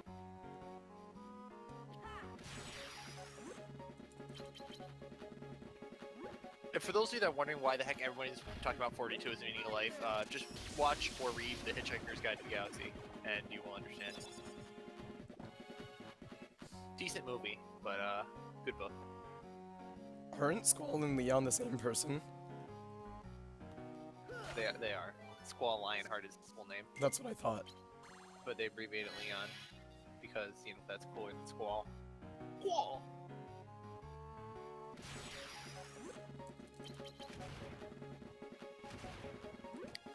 I got a question, man. What's your favorite Keyblade? Favorite Keyblade? Divine Rose, by far. Ooh, that's a good one.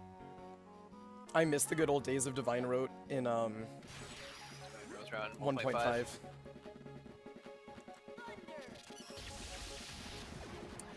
My personal favorite had to be I liked Oathkeeper as a kid all the time, but I really like the one you follow the wind from Port Royal. Cage Oh 2. yeah.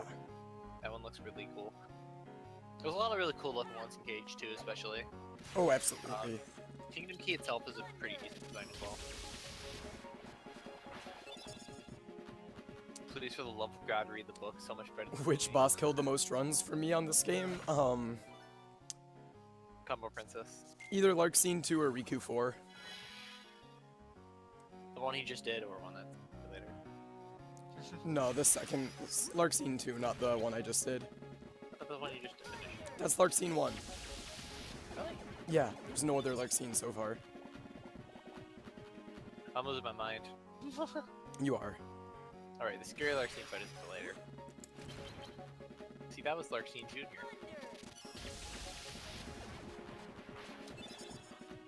I like Divine Rose because it's really useful and because it's a really cool design. I like Oathkeeper because of its design 100%, but it also ends up being the Keyblade we use now in Beginner, so get wrecked abandoned. My Keyblade's better than yours. Do I speedrun anything? Do I speedrun anything else? I have recently picked up Earthbound and Link to the Past, and I used to run 1.5 and I used to run BBS. I ran one commentator, not very good at remembering what has happened. Abandon, get a drink, don't want to lose your voice. I've got a soda that I'm drinking, which is not the healthiest, but whatever. That's not good for you. Probably not helping, but It's pretty flat right now. it's just illness. Yeah, it's just winter, rain plus cold plus everything. Winter plus cold plus stress from school leads to illness. Yeah. Hence why during exam seasons, if you've ever been at a college, don't go to college during exam season because you will get sick. It is just a fact. The amount of stress that is put under you and the different various things running around, but I personally, I ran both Kingdom Hearts 1.5 and 2.5 for quite a while, and now I'm finally starting to move away from Kingdom Hearts towards Super Mario RPG, which is pretty fun. But have I ever played the game stage Sarge's Heroes? I have never played it. I've never heard of that game. It's full of people and germs. That is true.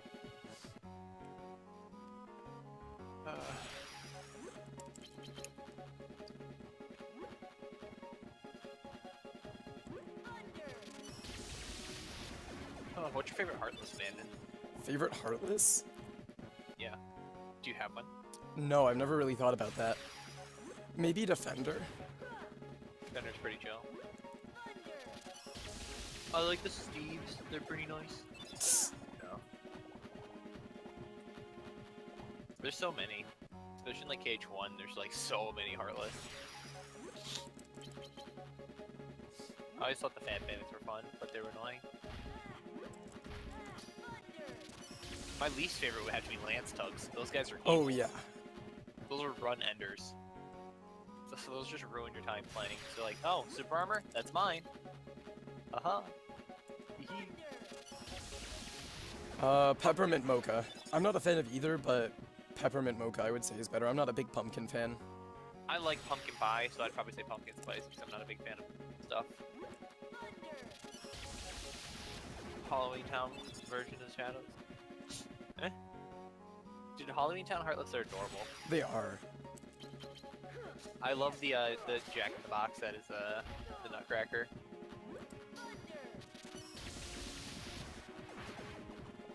The Christmas themed everything in that game is amazing. Sora's outfit in that is my favorite in the game. Of all his transformations. That or the lion. The lion's really cool. Lion is a lot of fun. Lion is adorable. Fun. Which you'll get to see next run with Cage. No. Wow, way to advertise another run during my run. I'm advertising the marathon. I know, I'm joking. I'm being a good person.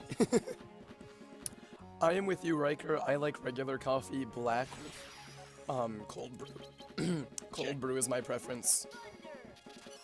I like juices and sodas and water because I don't do coffee. Hot chocolate is my jam this time of year though. Like you get like a large hot chocolate from McDonald's and I am like good to go for weeks at a time. See, I can't do hot beverages. It messes with my head. That's fair.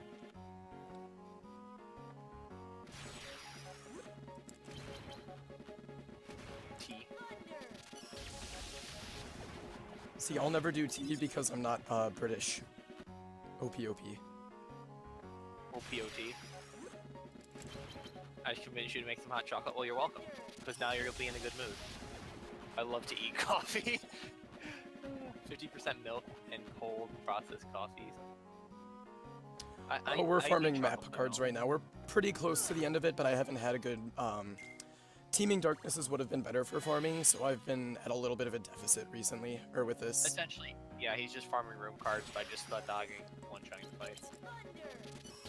What he's trying to do is, he just needs a certain amount of those map cards to get through the rest of the world up until Destiny Island.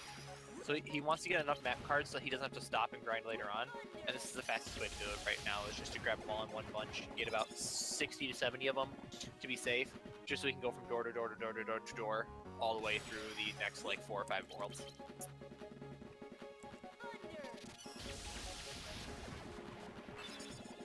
Yeah, I should be getting pretty close to a good map card count, though. I'll check after this room. Lady Janessa, please.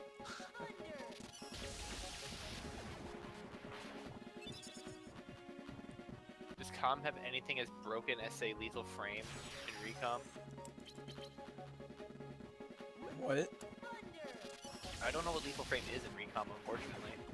I haven't watched enough Recom though. But I guess like the equivalent of brokenness would probably be raids. Yeah, probably. Or Judgment. Judgment's really good on single target. I'll probably do like one more room.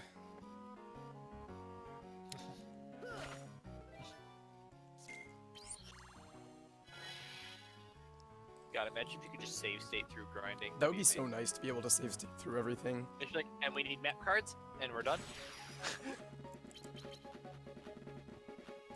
It'd be just so boring because everyone would be using the same OP deck. Yeah, it would be really dumb in a lot of ways. You'd have decks that were overgrinded or overleveled. It'd be hard to manage.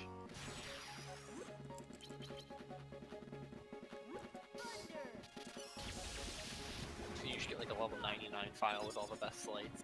Best deck.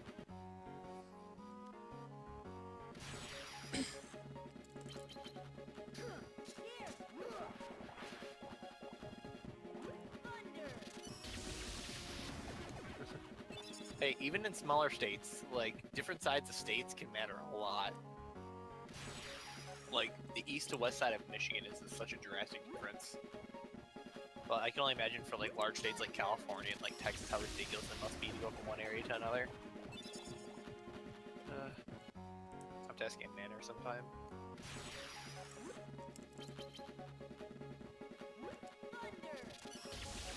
Getting close to the end of grind. Yeah, I'll probably finish after this room. Luckily, it makes it a lot faster to have Thundaga, so we can just thunder, thunder, thunder, thunder, next room, thunder, thunder, thunder, thunder, next room.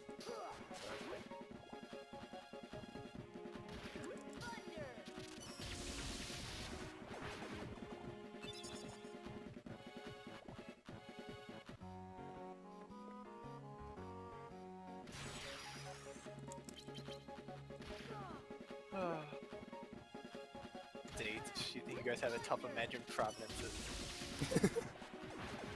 Imagine still praising the queen. Lol. XD.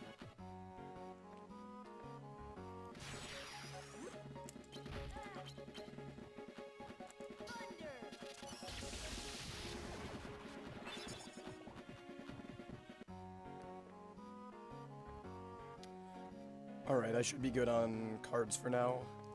I am going to take this opportunity to edit my deck one more time, my Raids deck, because I do not have a red Nocturne. I want to switch some of these cards out to get more Blizzards in the deck.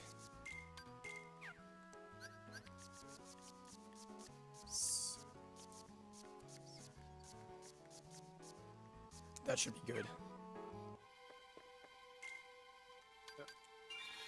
Oh, sauerkraut, nasty. So now we're going to Hollow Bastion. And we're just going to run through the world. Now he has the map cards he needs, he can basically just go from the door to door to door method of getting to the story doors just to progress it and keep moving through the world. He doesn't need any cards here, so he will not be killing very many or taking many of the item drops in the room.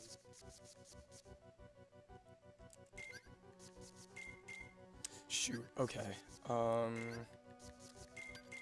little bit low on CP, and I just noticed it. I'm glad I caught it. Yeah, we'll definitely just pause the run here. Everyone grab their drinks real quick, you know, come back for the second half where he just beats the rest of the game in about an hour and a half.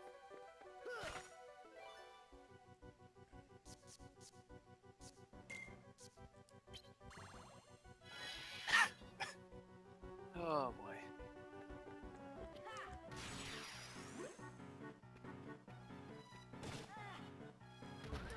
I might die here. Yep, okay, that's fine. Well, rest in peace, Deathloop.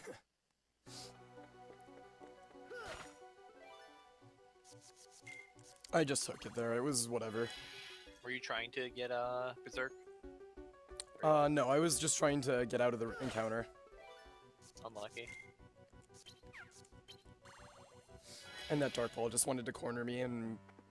whatever.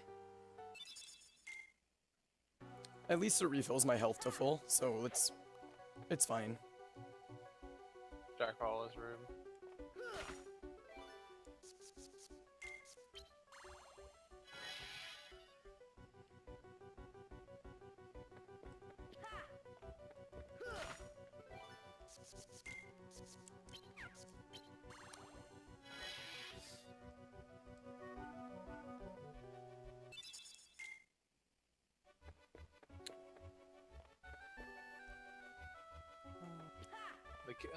The card actually dropped from this world is pretty useful in the Divine Rose, but we don't get to see it too often.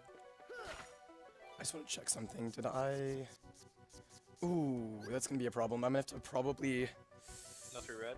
I do not have the 1 red, or a 1 equals card in my deck, because I used it in the first room, because I didn't think about it. You should have 1 blue and 1 here. And I don't want to use the 1 blue, but I need a 1 for Neverland. Ooh. Probably easier to grind in Neverland than here, though. Yeah, it'll be easy to grind in Neverland. That's actually a really easy world to grind in. Yes, just because, like, wizards exist. Yep. And a lot of them Nocturne. So this is Dragon Mal. It's gonna be a pretty easy fight. Big surprise, he used Blizzard Raid. Spoilers. And Fire Raid. It's amazing that fire actually hits her. I know, right? It's quite an interesting mechanic. Similar in KH1 where you wouldn't think that she'd be susceptible to fire as a dragon, but it is. Same within DBS.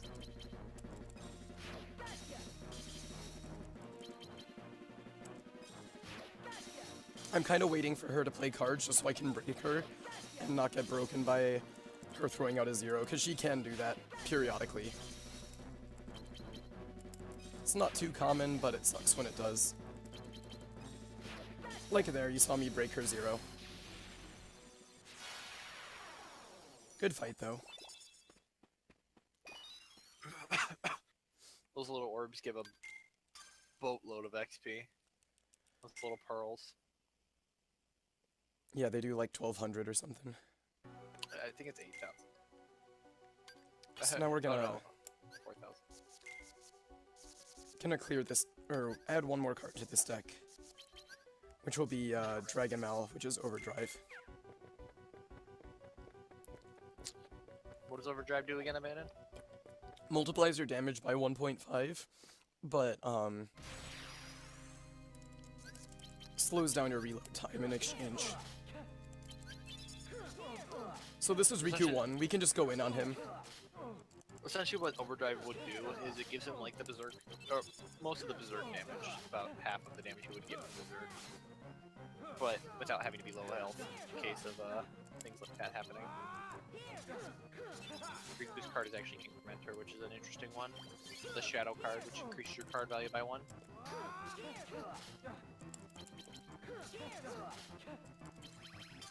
He has access to the Elixir card. Pot of Greed, what does it do? It allows me to draw 2 cards from my deck into my hand. Yeah, just kind of going ham here. Reload those cards real quick and finish him out with 1 more combo here. There we go. I definitely prefer Sora's story. Riku's story is... I think a lot less thought goes into the Riku story gameplay, because they give you your deck.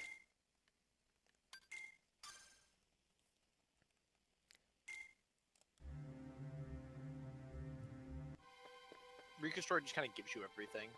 Yeah, and then you get to Ansem customization. 2 and you just have to try not to die. Can't you not even edit your deck in that game? I don't think so.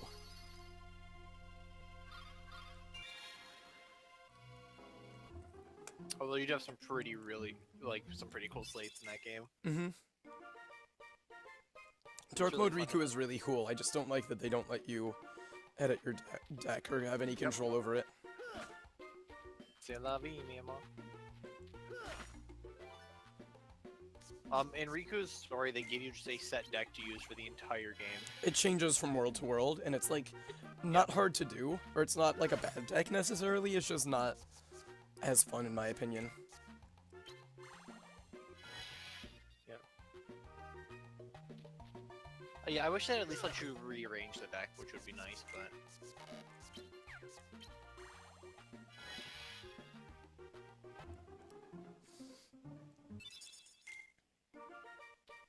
This is actually GBA com. Yeah. This is not part of any of the remixes. This isn't Recom.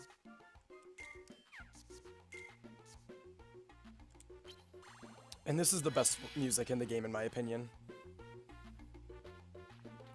I can't hear it right now because everything's muted. Understandable, have a good day.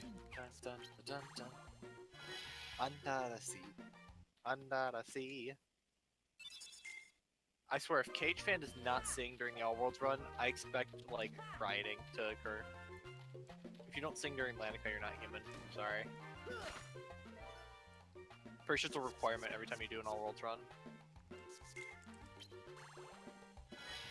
Remix, Recom, Remaster, HD 2.5, Ultra Plus, Plus, Deluxe.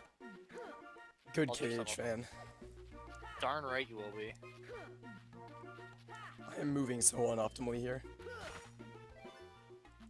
Actually, it's KH fan. Maybe we should get someone else's.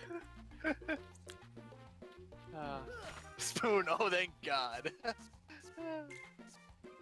It's just tradition. Like if you do an all worlds run, you're supposed to sing. That's half the fun of the all worlds run, right there. May or may not, so you're not. Same here.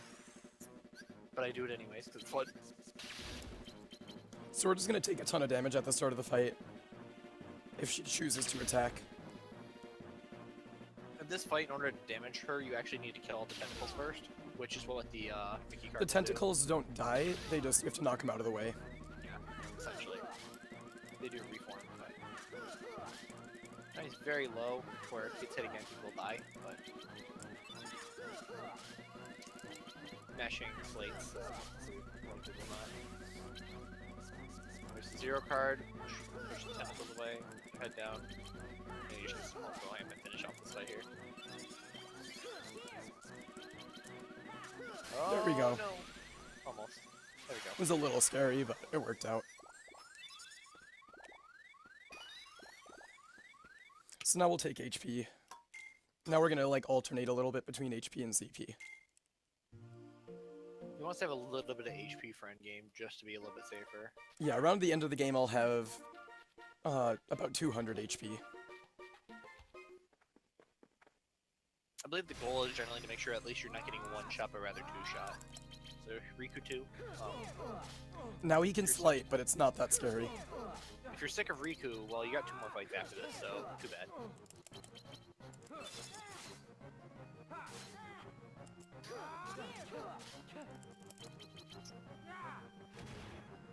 This is the endless 8 of Riku fights.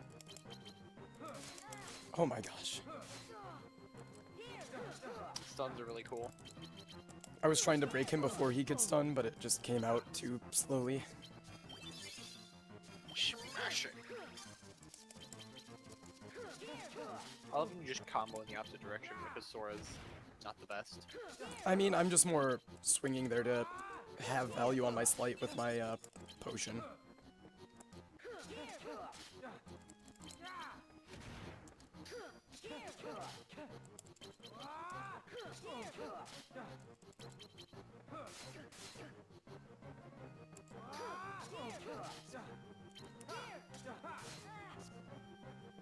Gonna wait for him to Try to break the Darkfire Aga.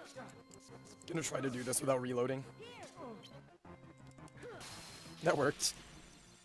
Is Darkfire Aga the only slate he has here? In this one, yeah. That's pretty funny. I know later on he gets like the god move.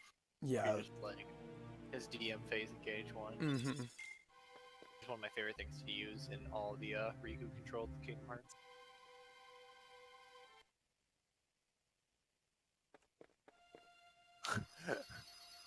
British Ursula. Dangerous.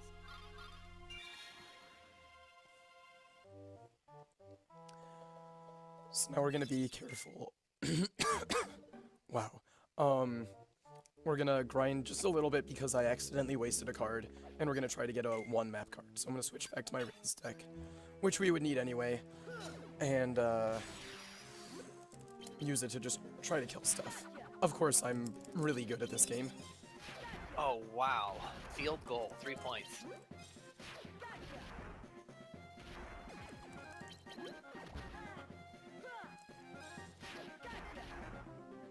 See, every field goal where you miss a raid is worth 3 bonus points that don't do anything, but makes you feel bad. If that was a 1 blue, I would have laughed so hard. You need a 1 equals, correct? Just any one, yeah, any card of 1 value, and I will not use my 1 blue unless I get a second one. Yeah, I really don't want a 1 blue here. I would just you laugh. don't care, but that's what it'll probably end up being. RNG, but 1 cards aren't very common, but he shouldn't take. I'm gonna say 6 battles, so this is 2. Of course, air pirates are really cool enemies in every game. Guarded troves, they're cool little cards.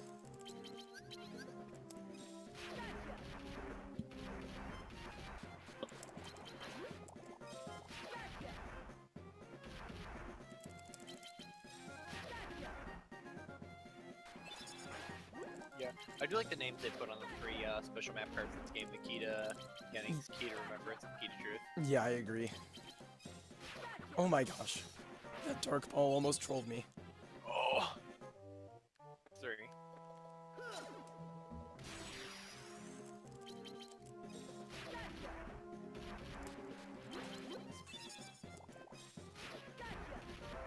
Pirates are pretty cool enemies.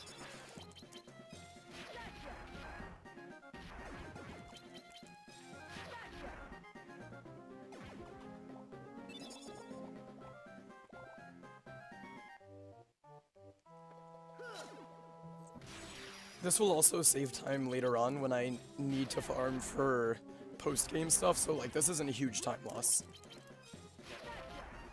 It's inconvenient, but it's not a big time loss, so.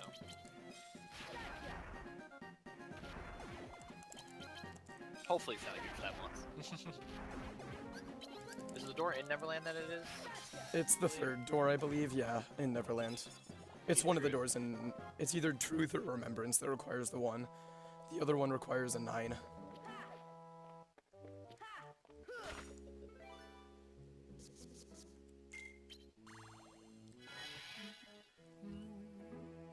The Pirate and Bandit are very similar, but they're not quite reskins in this game.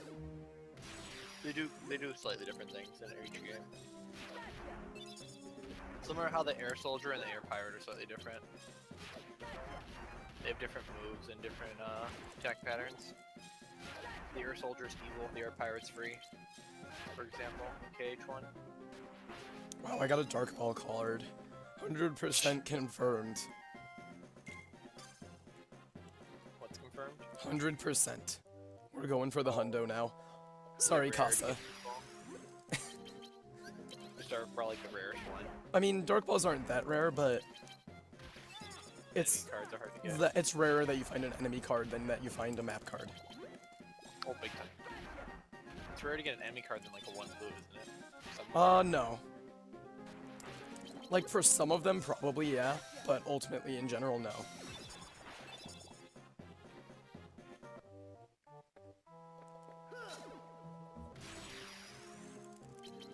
Something else to mention is there is a cap on the amount of map cards you can hold at 99, so you can't infinitely get map cards, or else you'd probably just do it all in one grinding sentiment.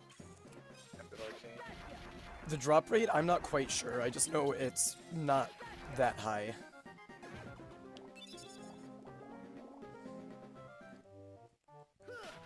Remember once I got a Darkside or Defender dropped in KH 1.5 during Maleficent, and then I died, so I lost it.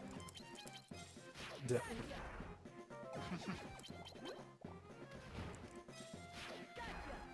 This KH1 is a fun speed game that I'm really good at.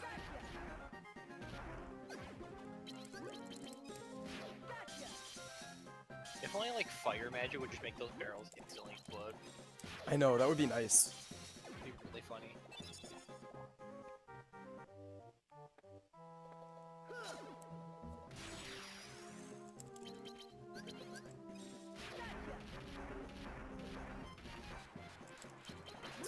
I mean, it kind of sucked, it kind of didn't, because I was technically just speedrunning, so it doesn't really matter about the Defender drop. It's just a fun meme to get. I guess technically it would matter, actually. It could make a difference. Because nowadays, with goofy tornado strats, it actually would make quite a difference to have him have like 8 extra strength. From the 2 shields, you know? Yeah. You're crafting for the RNG drop.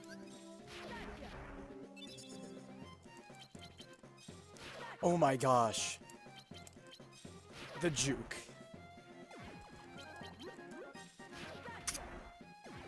Got some fancy feet going on here. I think I figured out my favorite Heartless is probably the dog in Olympus Coliseum in Kingdom Hearts 2. The Dark Heartless are adorable. They are. They just kind of follow you. They don't even do anything. They just follow you. It's adorable. Morningstars are always cool enemies. There's a lot of really cool Heartless and nobodies in the game. Oh yeah, and KH2 for sure. Nobodies, I think, are the coolest enemies in my opinion. Even though the Sorcerer is like the worst enemy to ever fight, he's also cool all the time. It's Cubes of Death. Oh my goodness, he is... I honestly think you should just air combo Pirates. You do so little damage from physical attacks. That's so sad, because those guys are so pain. I agree. No, air soldiers are the worst in all of KH. Anyone that's speedrunning KH1 will tell you that. I have fire raids first because of deck management. We're coming up to enemies that are weak on fire, weak to fire magic very soon. So I want to have the fire raids first so that I don't have to change my deck multiple times just to account for the fact that I have the Blue Rhapsody in the back. Also, in an ideal run, he would have a fire There's the one. or Red Rhapsody, or Red Nocturne here. Red Nocturne, so yes. There's the one, so now we can finally keep going. But yeah, I was thinking the same thing, and I realized if he had had the Red Nocturne like he would like to have here, it would be faster to have the fires in front. I'm just gonna throw the one in here now so I don't forget about it. Because you're tilted. Yep. I am the one, the one. Okay, Zem. Shoutouts to Zem's old donation alert? Or sub alert. I think it was donation. Yeah, I think it was donation. What kind of a speedrun put down the controller just to dab for a donation in the middle of a run? Highly technical trick, dab. Highly technical trick. Only in Ratchet and Clank. Fun games, hard speedruns.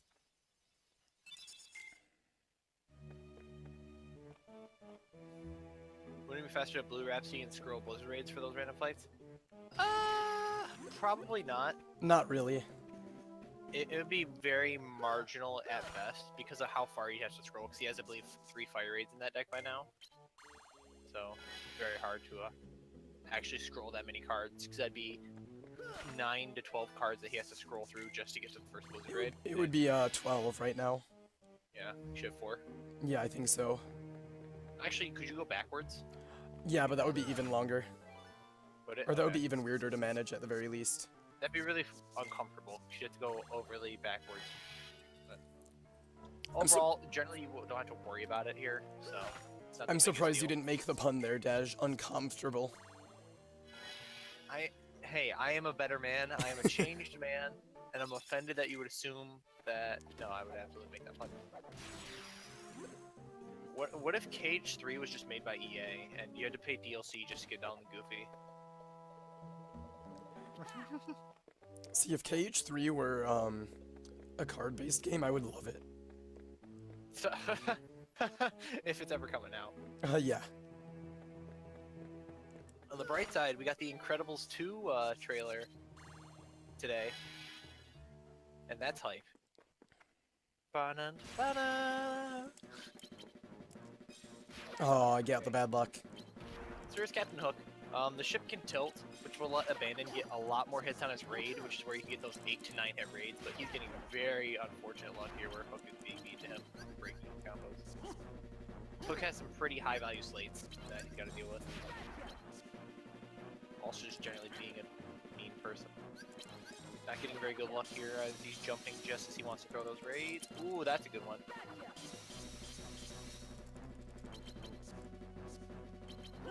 Require a Square account, yes. Who would pay for downloading Goofy? See, if you pay an extra 50 cents, Donald will heal you. Once. This was a pretty bad Hook fight, but it worked out. Yeah. But now we're through Neverland, got the one card that we needed, got a little bit of grinding done in advance, but there's the Hook card. We'll not be using that one. And so now we're gonna get to 100 Acre Woods, so, everyone's favorite world and everyone's favorite character, Pooh. Be ready to say hello to Pooh, and, well, you'll see what we do. Woe was me. My hut broke down again. Unlucky. So get some hype for Pooh. Hi. There he is. There he Hi, Pooh. is. Hi, Pooh. And then get ready to say bye, Pooh. Alright, bye, Pooh. Gone.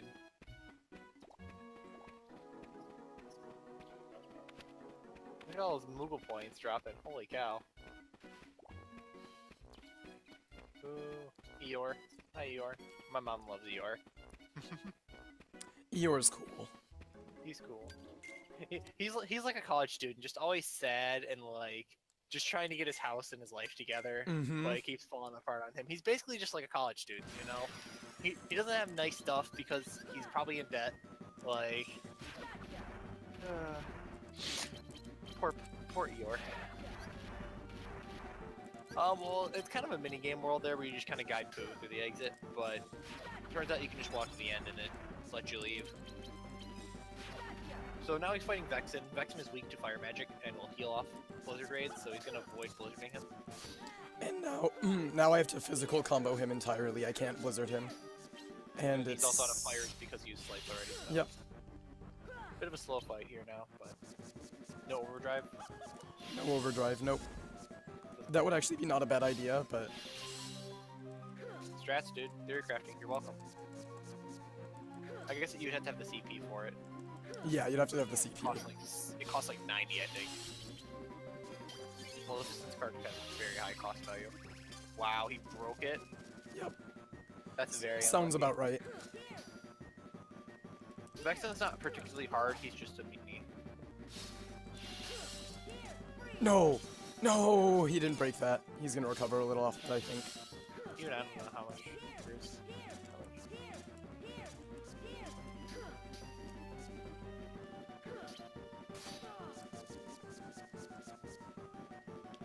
We Americans don't use none of that European measurements over there, no.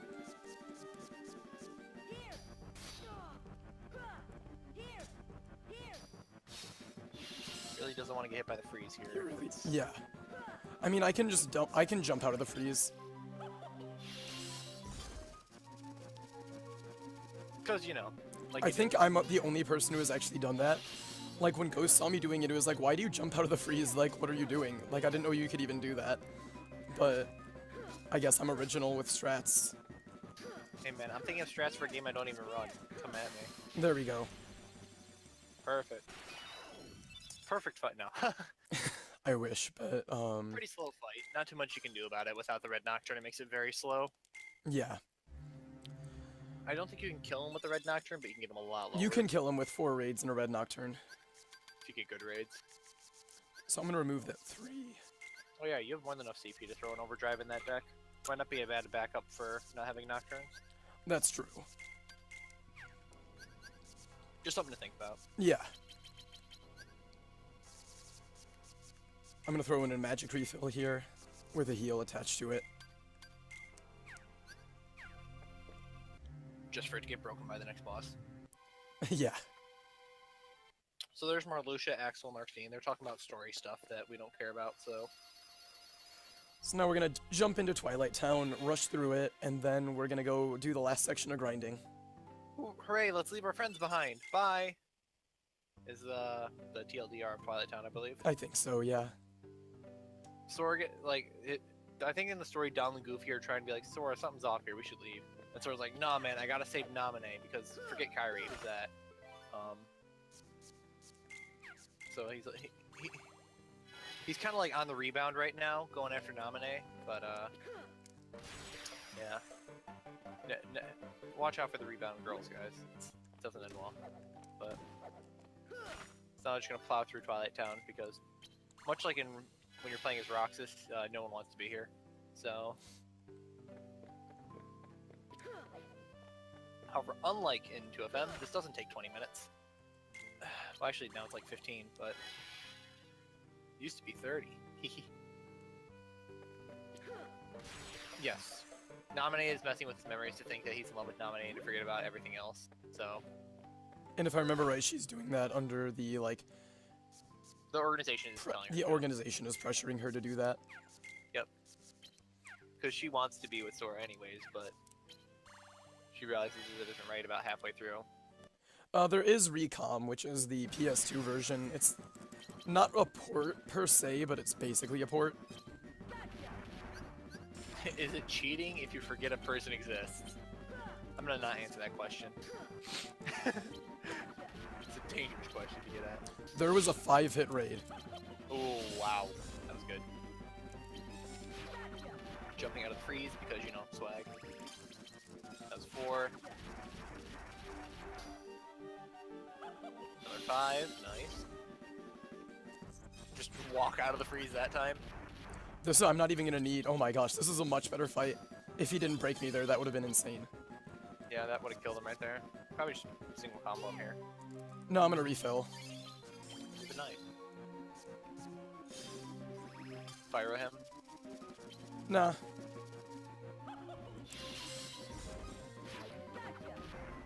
Just be safe. Oh, he had. I forgot about that. He has his. He had auto life. Does he always use auto life or no? No. That's why I forgot about it. So Vexen's boss card is called auto life. So when you die, you regain, I believe, 40% of your HP. Which, hopefully you kill him before he uses that, but he was left at 1 HP and had just enough time to throw it out. So finish him off after the refill. Get the Vexen card. Another level up, throw in an HP. So we're pretty good on CP right now, but it's also pretty yeah, low on health still. We're pretty good. We're like balanced now. Yep. He'll be around 180 health by end Oh game, no, I'm making a mistake here. I always forget about this, but this will be fine. Didn't switch your deck? Yeah. We're doing YOLO strats, boys. Usually you'd switch to the Berserk deck here, I believe. Yep. However, we do not have that deck, so we shall see. If I die, I'll just switch out. You're doing no damage here, especially when you throw the raid at the wall. So he's not even going to try to worry about healing. Dying here wouldn't be the worst, because Berserk makes this fight infinitely faster, but also infinitely more scary. We would just use overdrive. This Riku 3 or 4? 3. That's what I thought. Now Riku starts getting a little bit more difficult. He starts getting a little bit more creative with his patterns, and his slates start to become a little bit more frightening, but still not Riku 4 tier. Incrementer makes it very easy for him to get high value cards as well. Gonna heal here, still got some cards to use with the Mega Ether. Refilling all your MP cards, so. Dodge still can't count, you know that's right. Hey man, I'm not here for the counting, I'm here for the talking. Dash confirmed not a math student. You're not wrong. I like math. But I also like not doing it. Okay, that worked out. Yep. A little bit slower than what he'd like, but didn't die, so that's always a good thing. Riku drops the Mega Potion, which will not be valuable at all, and keep moving. Yeah, that should have been Berserk strats. I just forgot to switch my deck. Remember, not dying is faster than dying. This public service announcement brought to you by Math. Now we're actually going to have some math. I'm going to be doing a lot of calculations in my head. I'm going to probably say some numbers, like just spit some numbers out. Daj will remind me of them, but I need to have a certain number of map cards here, so...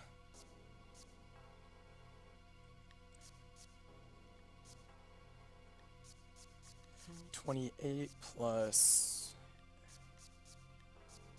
16 is 44. Plus 27 is 71. Yep. Plus 24 is 95, and then I have 5s, which I'll worry about later. But I've got a good deal of 5s. Low value cards. I have 1, 2, 3, 4, 5, 6, 7, 8. Okay. So I need like... still a good spread of map cards left.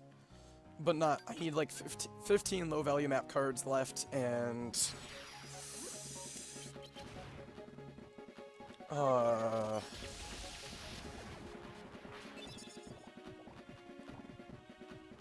like 50 value of high value cards.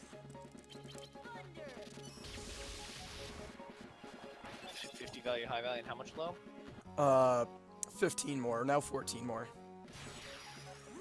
Actually, still 15 more. I forgot to account for the 3 red. And I just picked up a 3 red.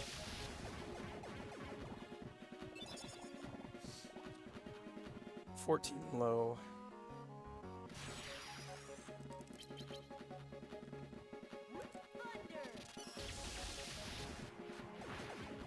So now we're back in Traverse Town for the last time to grind before Destiny Islands and Endgame. I believe he'll be grinding for the last 2 worlds of Destiny Islands and the Castle Oblivion map. Yep. Which had 99 door in it. And Destiny Islands has a 77? A 50. 50. So yeah. Needs a bit more high value cards than low value, but the two door requirements in Destiny Islands, the first one is a 2 equals 8 equals, and the second one is a 50. But the 2 and 8 are very common cards, so not that common, but I've accounted for those in my math. They're not too uncommon though, compared to 1 cards or 9 cards or 0s. 2 and 8s are both 10%. Every other, like the 3 through 6 or 7 are 20%, and the 0 is a 15, I think. I don't remember the exact numbers, but it's something in that ballpark. Oh, so 0 is actually pretty high. 0 is pretty common. That's smart. Lets you get through rooms when you get yourself trapped.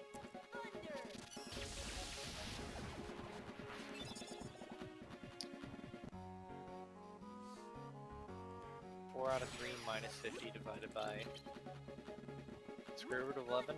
That is the square root of 11 because we don't deal in non-whole numbers here. In the realm of mental math. See, if you take the integral of the amount of moons in Super Mario Odyssey times 7 divided by math, you get 4. Pretty sure.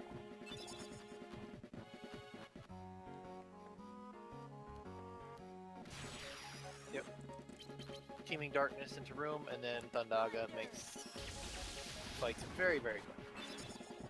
There's only usually 1 to 2 waves of enemies at most here. So, just more map cards. Again, any questions you guys have or anything like that, feel free to ask us. We got a little bit of time here to just chill out and relax. Thunder Raid I don't think would be very valuable. There's not like any bosses that are weak to thunder, so it just wouldn't have that same kind of use. Plus it costs more in the deck, and Thunder Raid isn't for a while either, yeah. Is it? Like, it's quite a few slates in, I think. I know there's also like a Wind Raid one, like Tornado or whatever, I think it's called. Judgment is kind of the Wind Raid in this game.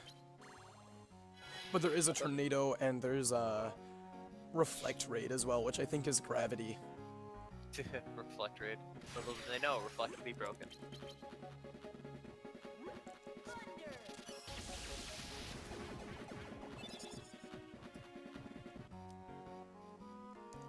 Keep in mind, after this run is the end of the marathon with the 2FM All Worlds Beginner 90% run. Be sure to stick out and watch that. If you enjoyed Nintendo's Crit Any Percent or didn't get a chance to watch 2 Final Mix yet, be sure to watch that run. It's really, really fun to watch. There's a lot going on. Plus, you get to sing in Finny Fun, and who didn't want to do that?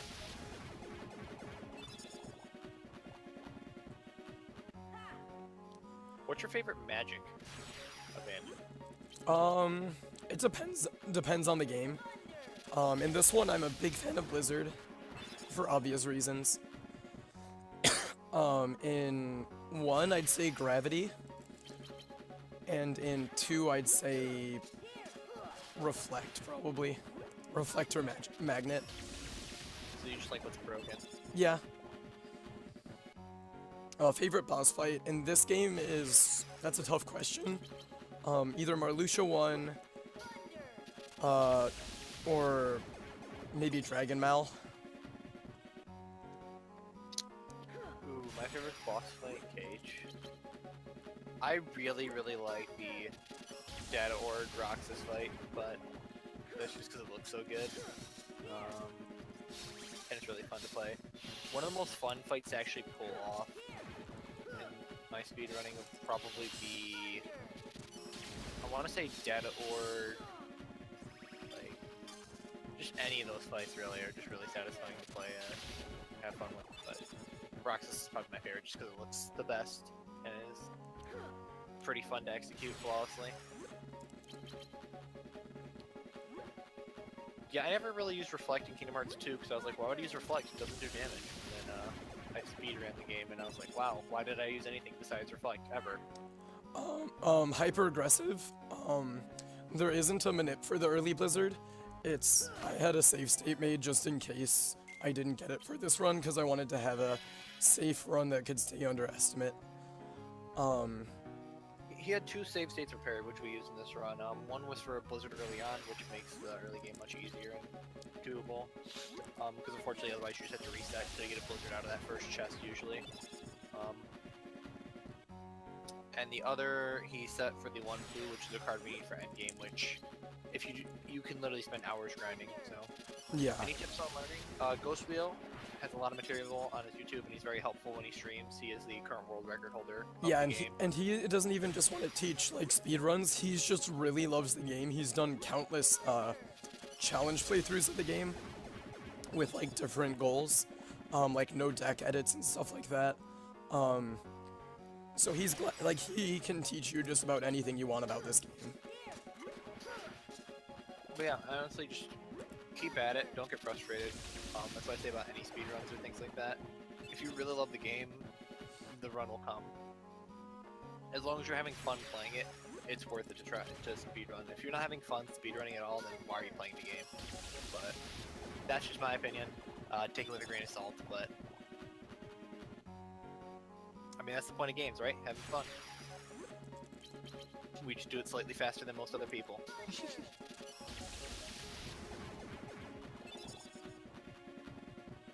Yeah, Donald is a very, Donald is a gamble every time you use him. At least with Goofy, you know you're gonna get one of 2 things. You're gonna get, like, damage or nothing. With Donald, it's either he's gonna cure you or he's gonna heal them. Usually nothing. Hey, there's the runner one. You have to ask for Moobot to get the runner. It just automatically shows the commentator. Whoopsies.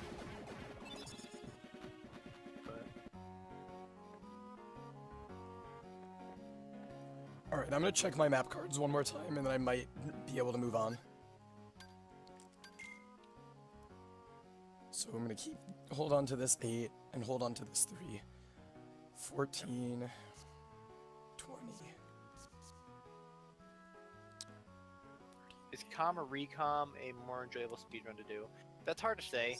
It's preference based, I'd say. Recom is definitely an easier game, but it uses different strategies than Com. I think it uses more just straight magic slates, whereas Recom is basically just your raids. But yeah, they play very differently, and they're not comparable speed-wise, because I believe Recom is faster due to PS4 loads, things like that. But yeah, I mean, it's hard to say. It depends on which one you have more fun with, which one you like looking at more. The music's a little bit better in the newer games, obviously. Alright, I've got to do one more room. And if I get a good deal of low-value cards, we're set. Oh yeah, just while farming in Traverse Town, it's really easy to get Blizzaga early. I started off the run, by the time I was out of Traverse Town in 20 minutes, we had 4 blizzards, yeah. Yeah.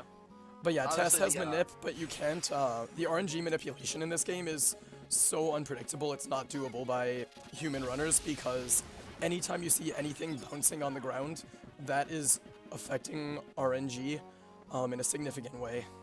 That includes experience, every time you jump, every time an orb hits the ground, which Moogle points, health points whenever you jump on an object.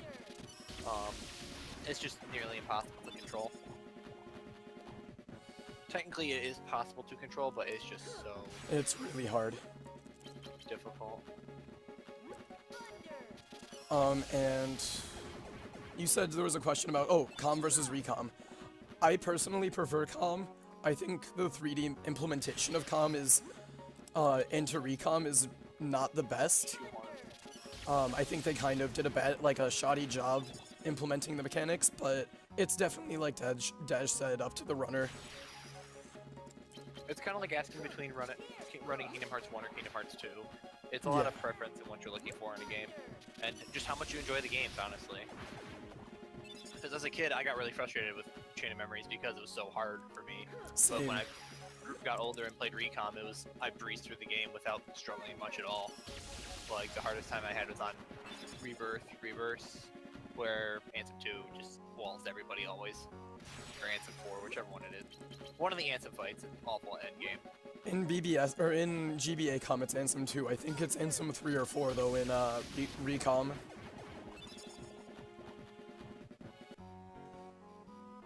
I just know it's one of the awful Anthem fights. Alright, we should be good to go, so I'm gonna move on. So we've got Destiny Islands. Destiny Islands and Castle Oblivion. Yep. And then we'll be on Marluxia for the final boss fights. So again, now he's just going to try to traverse through the world. There's not too much to collect here. He doesn't need to grind for anything, so he's just going to go right towards the door. I am going to use... He does need to use a Calm Bounty to get a slate called Judgment. Yeah. I was gonna mention. Which is very crucial for this boss to make it go by quickly, because it's very hard to hit Darkside. Because you have to hit him in his head, and it's very high up. But Judgment essentially throws your Keyblade and lets it do the work for him. But you'll see.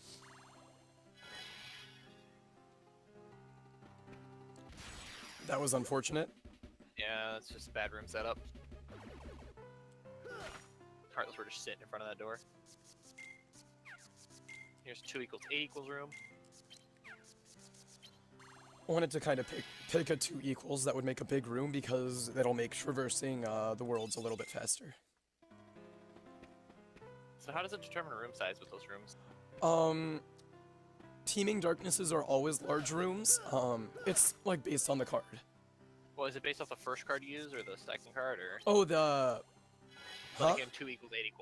Oh no, the 2 = 8 that stuff doesn't affect any room size. The room I spawned in was the first room of the game. Those are essentially always, Scripted. Those rooms are always, Tranquil Darknesses when they're made. When we say things like 2 = 8 =, what we're talking about is the requirements on the door. A 2 = room is one that needs a 2 to progress. It will only take a 2 card. It will not take a 0, it will not take a 1 through 9 unless it is a 2. And that's just, certain rooms in the game have certain requirements like that. Similar to, hence why we're harping on the 1 blue the entire run, because there is a door in coming up that has a 1 = that has to be blue. So you need that card for the end game to actually progress and win and get to the final areas of the game. And of course it comes right at the end of the game, so. Something weird happened with my deck, but I'm fixing it now. That looks better. Okay. Yep, Recom is a lot of comboing just magics in general. I know Firaga is really easy because it homes in on people and just explodes. Mass damage. But Blizzard's a little bit different in that game as well. Yeah, but Blizzard being 3D makes Blizzard really nice in Recom. I wouldn't say hours of grinding Black Moon.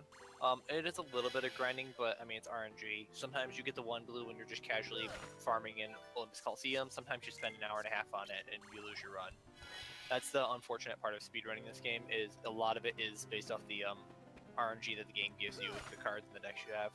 But that's also one of the better things about it, because you always have a different deck that you're using and always have to adapt to how the game's playing, which I like with speedrunning, when you have to actually adapt as opposed to just doing the same thing over and over again. So this is Darkside. This is why he got Judgment. So he needs to use a specific kind of card set here to actually get Judgment to hit him. He wants to target the head here. Oh, I screwed up there, but that's fine. Probably should have thrown Overdrive right away. Yeah. But that's fine. Guy's gonna break him. Oh, no.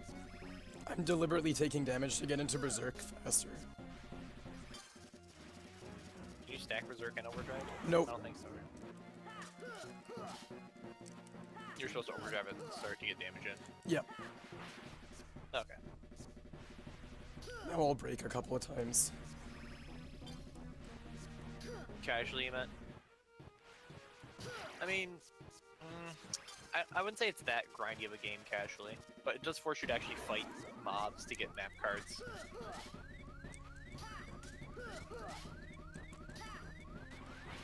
Yeah, I would say the only grind in this game is like, in like the casual playthrough, is just get map cards. Unless you're really struggling and you need like a little bit extra HP or something for a boss fight. Because it does cap you out on slates at some point. There's only so much it can give you. And it won't give you, it won't let you get slates at a certain point if you're just leveling up slate. It will stop you until you get access to cards you need to get slates later on.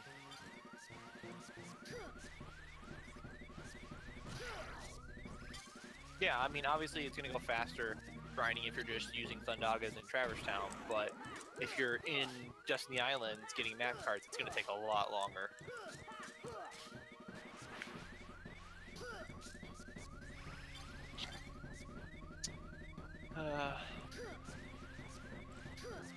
Oh, Twitch chat, never change. Now I should be good to use Judgment after this phase. Is Judgment a 0 card thing? Oh, arrow. So yeah, Judgment. Oh, almost. I think it's because he got up there and he missed damage. But it worked out. Would it be faster to use it earlier and then just double Judgment? Well, it's always almost always going to be double Judgment. I don't know the exact range to like kill him with it, so I wait a little while.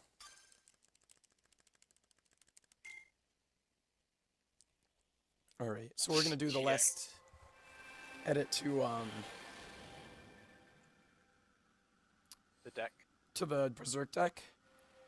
I'm gonna make room for a card that we'll get after the next fight, and then we should be set to go.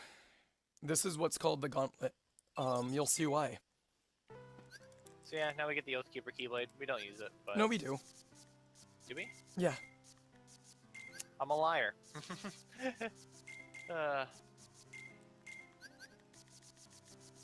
Did you get one Oathkeeper Keyblade, correct? Yep. Like you do with most cards. And it's always going to be the same 3, I'm guessing? It's always a 4. Yeah. Is it a 4? Mm-hmm. Yeah, usually whenever you get a new card, or a new key, or a required story card, it gives you the same kind, I believe, every time. Like, the Cloud is always going to be a 4 or something like that.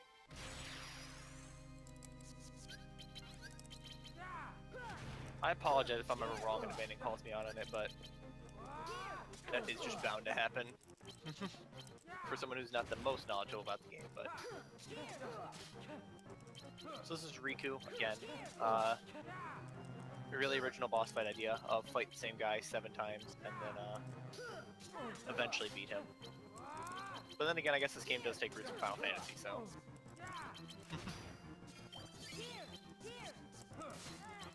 Throwing that to get his items back again, or his cards that he's like, skipping a reload, and getting stunned because Riku's mean. Really don't want him to use Dark Aura. That attack hurts a lot and takes quite a while time, so he's going to use it to 0 to break it every single time. So now I want to just wait for him to damage me into Berserk health, however he does it. Dark Aura is a fine way for it to work. Which number is what? Oh, this is a problem. Okay, Russell, I know this is Riku 4, okay? Yeah, and that's why Dark Aura is a problem. It just destroys you. Unfortunate, but not so much I ran out of zeros and didn't think about it. Yo, it's Elren. He's regular in Ghost Chat. He got a lot of good slates there, unfortunately.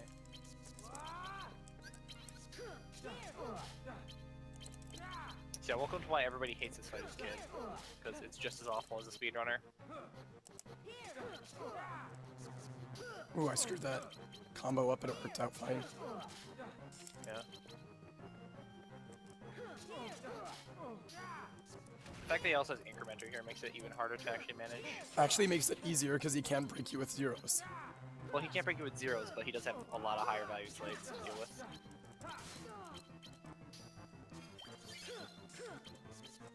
First potion here. Another thing to notice, potions and ethers are usually one-time uses. I believe all items do not get refilled no matter what items you use. I'm pretty sure, yeah. There's no item to reuse items. It'd be really broken if you could just do that though, otherwise you just throw items in your deck all the time. Not going to break in here to get into Berserk.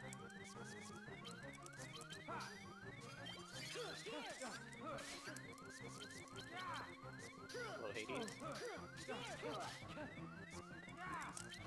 No, my gosh, I was trying to dodge there and I was just a little too slow.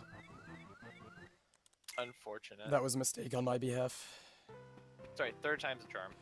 Usually it's my third time is like the best one.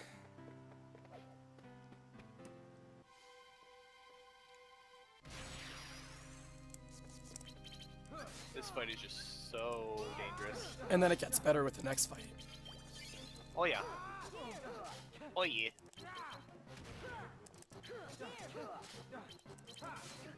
As you see there, he could roll out of the fire, but he was just a little bit late on that one. So. Taking damage isn't the biggest deal in the first phase, while he's in overdrive.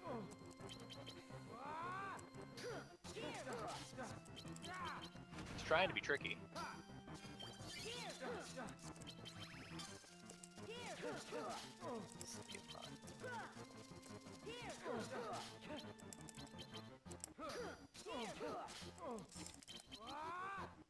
The Riku replica card gives you the slate lock, doesn't it?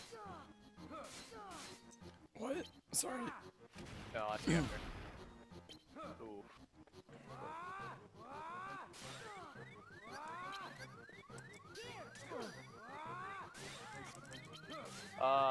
It is pretty quiet right now. I guess. Oh, that was a mistake. Melee's in. But then we're not trying not to save too much during this fight. Ooh. Ah, there we go. Ah. I'm struggling hard right now. Case in point that Riku is a awful fight. I was just saying that Riku replica is the slate lock card, which I believe does it mean you don't lose cards from slates? Yep. For X amount of slates. Five slides that resolve.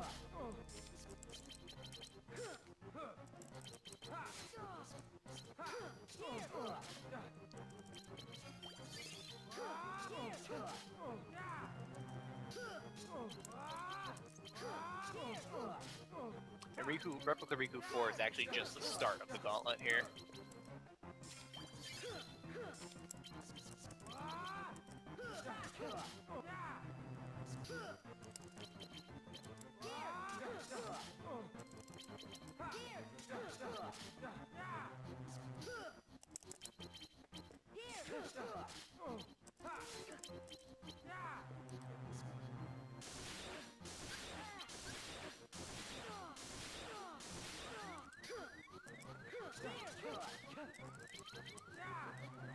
Oh no. Oh no, I'm dead. I'm dead. No zeros. Yeah, no zeros. Unfortunate. That was really rough. That was my mistake again. I should have anticipated that and reloaded, but it happens.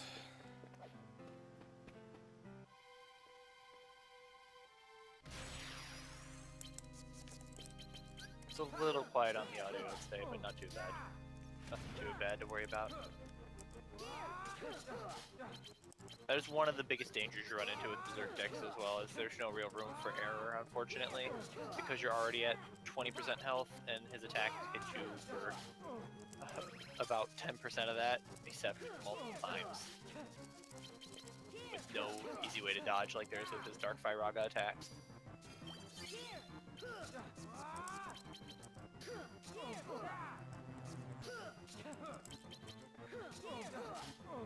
High value slates are scary. I've got an extra potion, so I'm just gonna go in on him and not worry about getting into Berserk.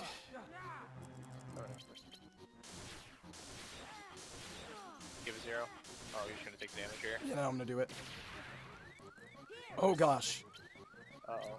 Reversed controls? Yep. That's really not good.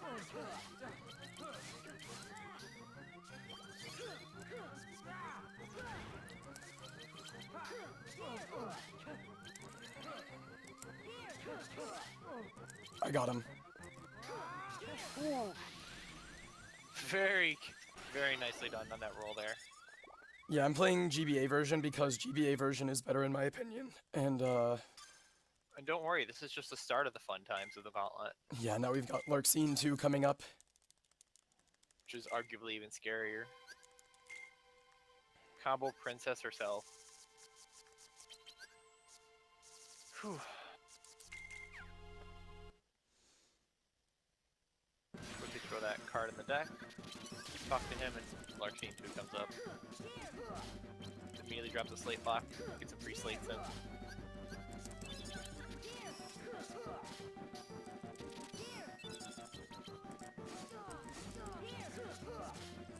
Now her breaking your slate, that doesn't count as one of the slate lock uses? It does. Okay. Or it doesn't count toward the slight lock usage, yeah. I misunderstood you. So you almost want her to break some of them. Yep. Do the triple goofy card. It's a sign. We'll see. No.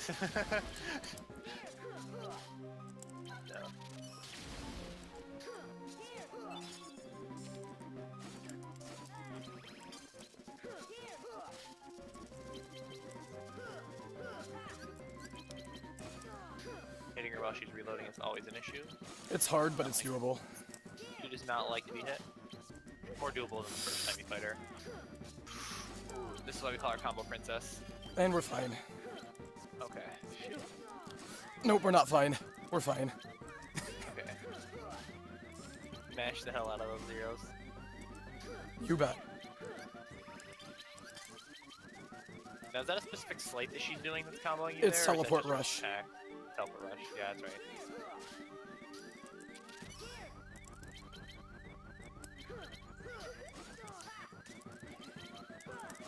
Like that. Oh, that was bad.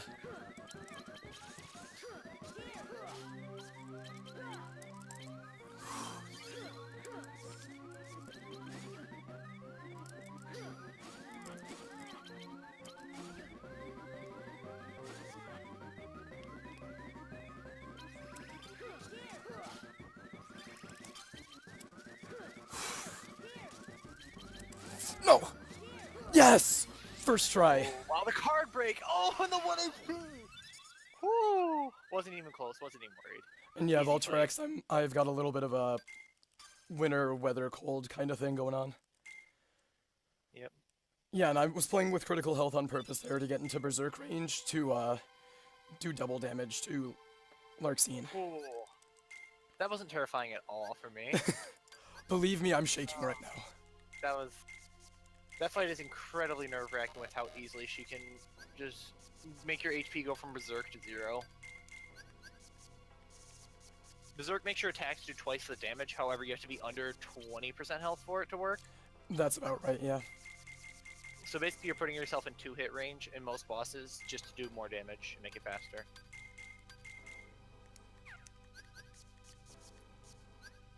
So, very scary there, but ends up getting away with it, and GG easy, as we'd say in the video games nowadays. Wasn't even worried, and now he's back to editing his raid deck. All blizzards. There's quite a bit of CP to play with here, but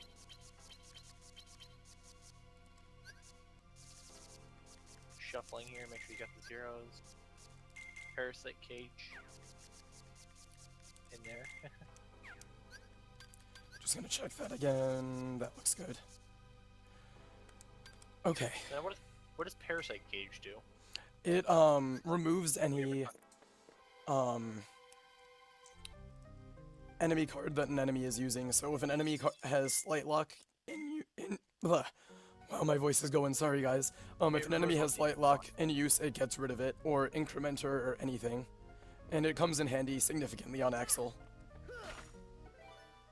And why is that? Because of his believe.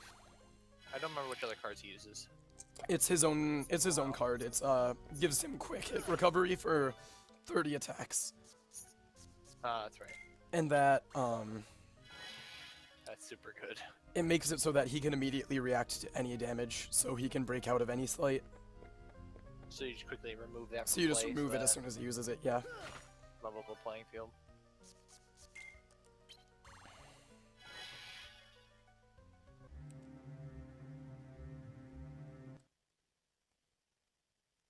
Favorite Org 13? Lexaeus, probably. I would say Xion, but she doesn't exist. Who? Exactly. Your favorite member of Organization 13, though? I like Zaldin. He's pretty cool. Zaldin's probably my second choice. The Lancer. Lexaeus is alright. Fortunately, you don't get to see Lexaeus unless you're watching Data.org or Reverse Rebirth. His fight as Data.org is one of my favorites just because of the power level mechanic. I think that's very clever. Zigbar's pretty fun, but I don't like him. I think he's more annoying. Same with Larxene. Marluxia's pretty cool. And Marluxia's probably one of my favorite people to fight in Data.org, just because of the idea of if you get hit once by the scythe, you actually lose.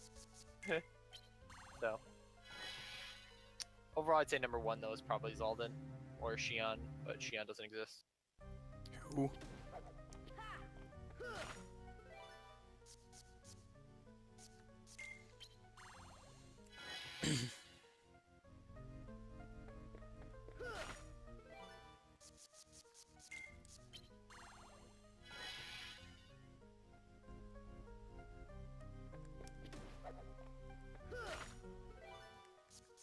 I just want to check. So I don't have any more zeros, so I need to be careful with my map card management here.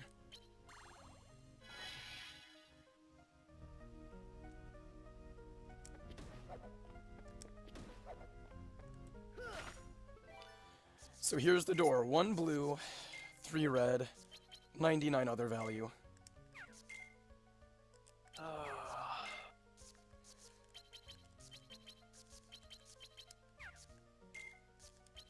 Plenty of cards. Let's go. And there's only one door to this world, and here we go. Here comes the Axel fight. Got it memorized.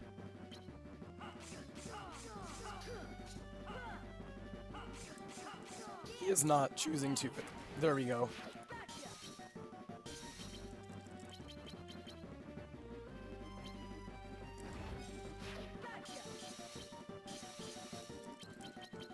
So you can see the blizzard just shreds through his health because he is very weak to it. That's the blizzard raid deck.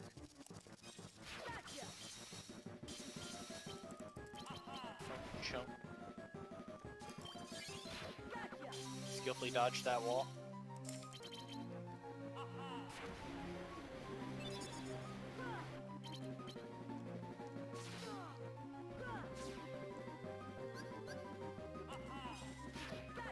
I mean, it's not a sudden 99-point door. It is the last door in the game, technically. For Good fight. Very nice fight. Not even red health, dude. We're easy. GG easy. Mm-hmm. Lol.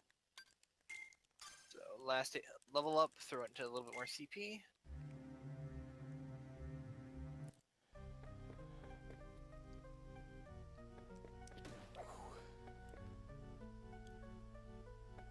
And I believe we're coming up on the key to guidance, the last... There's not even a key to guidance, it's just the last door of the game. Oh, it's just the last door? Yep. That's fine. It's just like you walk through the door and you're done, and you fight Marluxia. It's just an open door. That's pretty clever. Not even a moment's reprieve beforehand. I'm clever. Everyone boo Dash. I'm sure everybody laughed at that. It was pretty clever. For those of you that don't know, moment's reprieve is the save point card that you can play, and that was a very terrible pun. There will be a moment's reprieve. Aha! Here comes the booze. Let's go. Bring him in. You spoon! I'm betrayed. I love dad jokes. See? Someone gets me.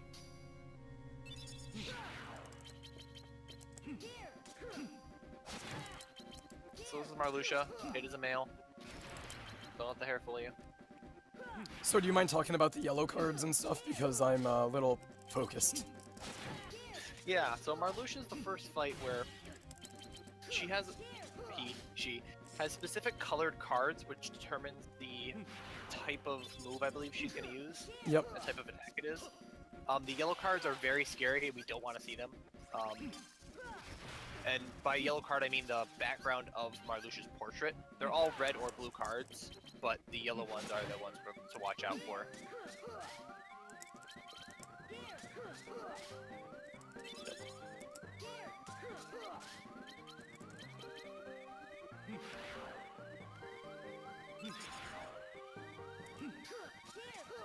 Marluxia's boss card that he uses is called Double Slate, which lets him, it uses his slates twice in a row.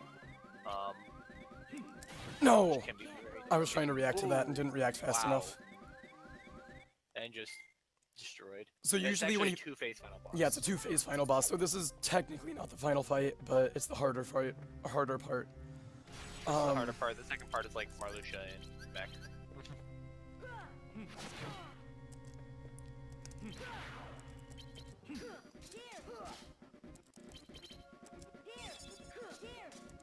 Definitely a time for focus. I'll shut up for a bit, actually.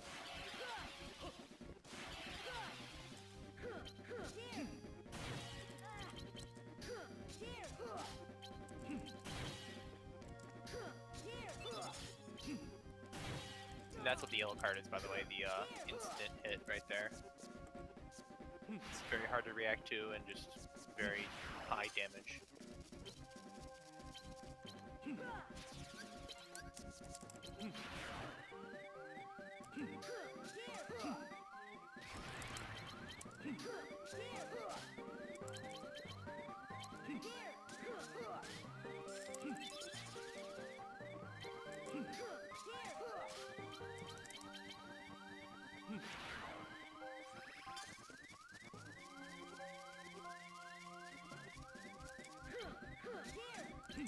I'm dead. That's the power of the yellow card. It is just The yellow quick. card, as soon as I'm in Berserk range, I'm one hit away from death. It's really scary. It's a very brutal thing too, because there's no real way to zero it because it's just an instant swing. You kind of just have to roll and react. Be fortunate enough to dodge them. Or just be in the right spot in the map.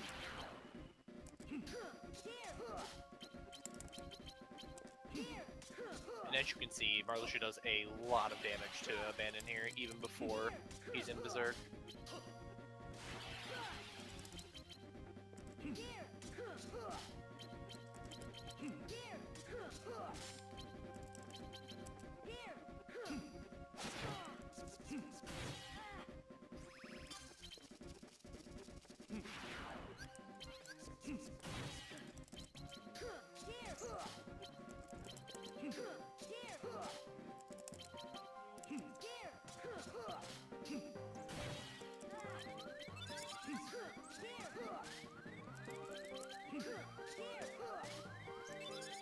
Oh, I got messed up somewhere. Oh well.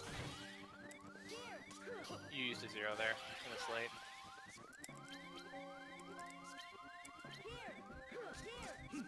I'm dead. This is the worst fight I've had with Marluxia, but we'll make it through. A lot of yellow cards coming out just when he doesn't want them, unfortunately. Not the last one, but the one before it, he used 3 yellow zeros in a row, and that's incredibly rare. Obviously, yellow zeros are going to be the worst because they'll both break his cards and his slates that he's trying to use, while also getting instant damage through that he can't counter back even if he had any cards to play.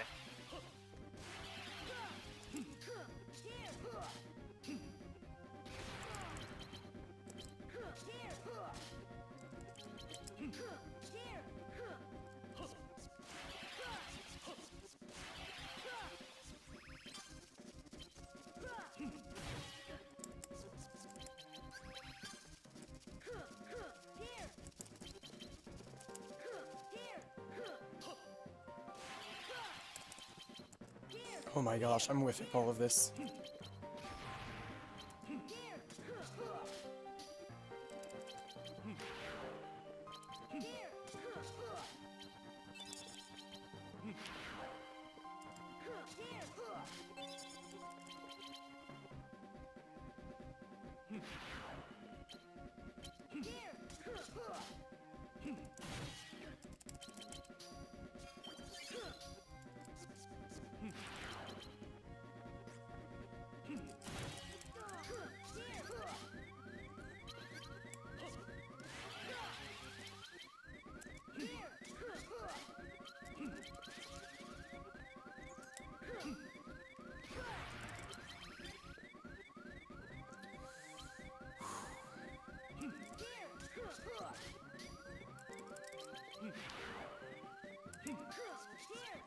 I'm dead. Oh my god, another yellow zero! It's the yellow zeros make this fight ridiculous. Oh, wow. I think that's like the third fight in a row you've gotten destroyed by a yellow zero. Mm-hmm. That is the one biggest setback of Berserk strats, especially late game here.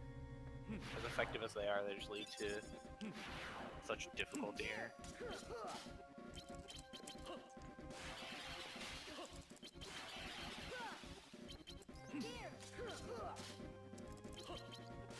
If the fight goes well, we don't even need to worry about using Berserk, but it's not going well lately.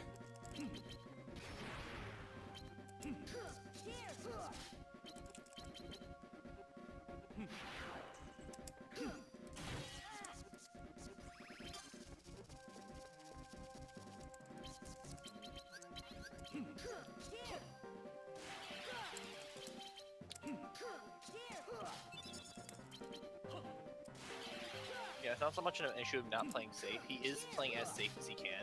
He only uses Berserk after Marluxia's already done the damage to put him down there, just through the usually just yellow cards, honestly. If he tries to play too passively and too backwards, he's just never gonna get enough damage to actually win the fight. While Marluxia just slowly whittles him down with yellow cards.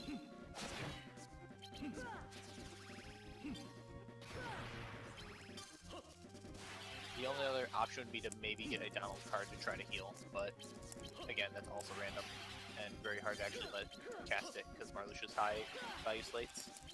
Like a 27 right there.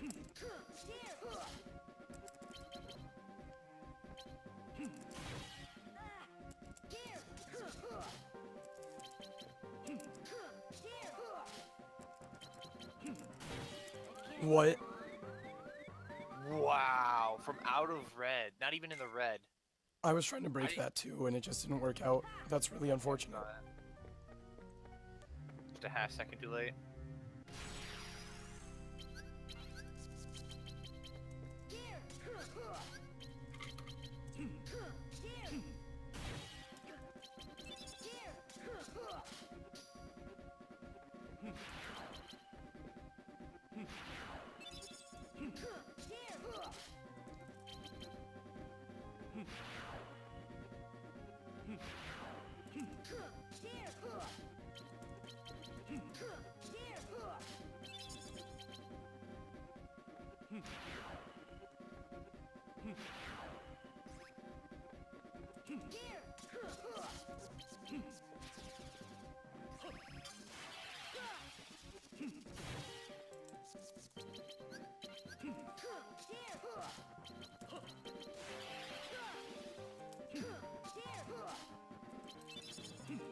There is no block, there's only roll. I'm not sure if you can actually roll out of that No, attack. you can't block in this. Oh, you can roll, but you have to time it perfectly. Which in the same time, you'd have an easier time of just breaking it with any other card or Yep. 0. So it's just kind of a matter of juggling between looking at his slights, his deck, see any yellow cards coming up, and just being lucky enough to react fast enough.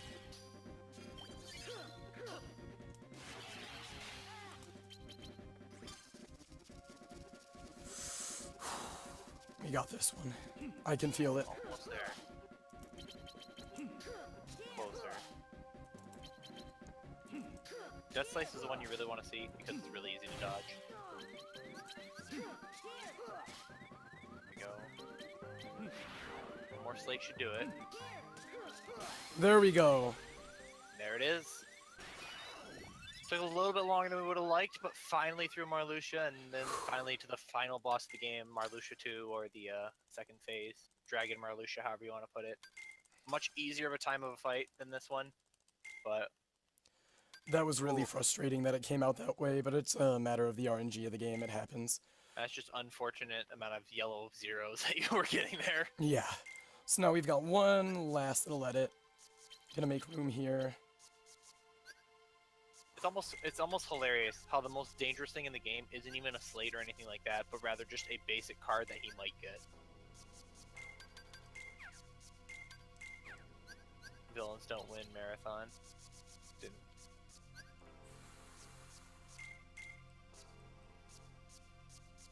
One last quick edit for the end of this last section here, and we'll be good to go.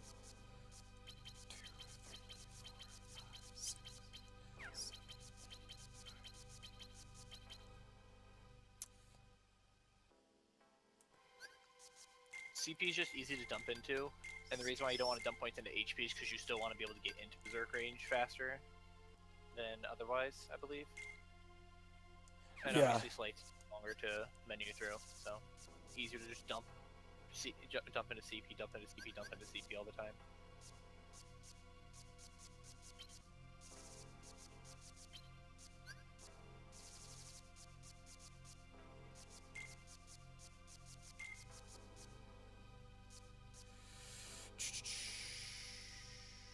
Don't need that.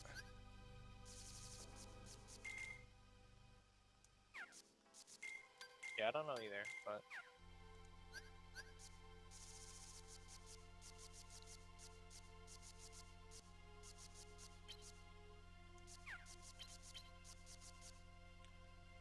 That looks good enough.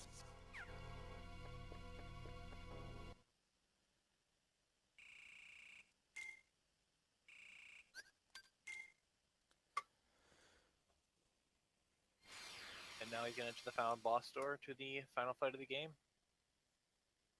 No, there is no max on CP. I think there is. What? Is there? Is there max?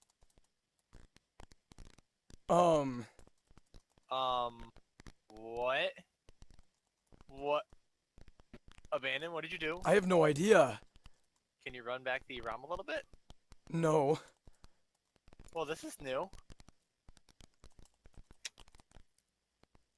I'm just gonna try to play this right, but this may just be a rip. Are you actually moving? Yeah, you're actually doing stuff. What the heck? What is going on?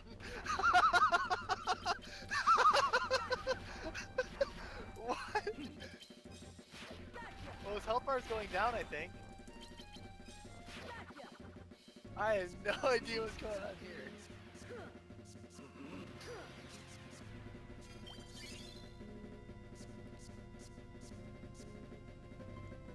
Well, this is a unexpected surprise, but welcome to BGM Marluxia 2. Okay, now it looks like you can see his health bar again. Kind of, yeah. Wow, that is almost hilarious, but also terrifying. Because you can't see your own.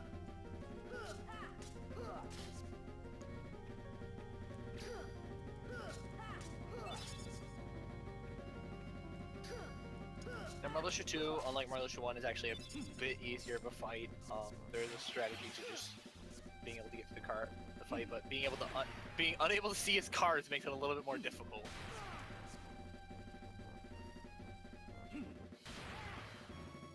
So I'm gonna try to get into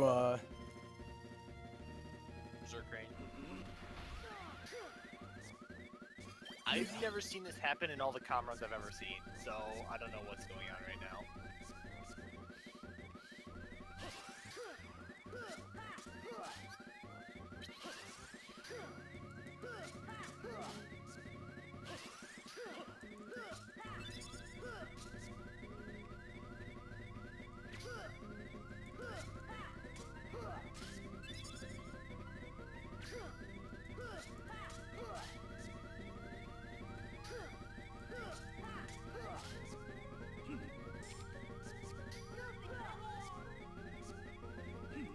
Oh, here's Goofy.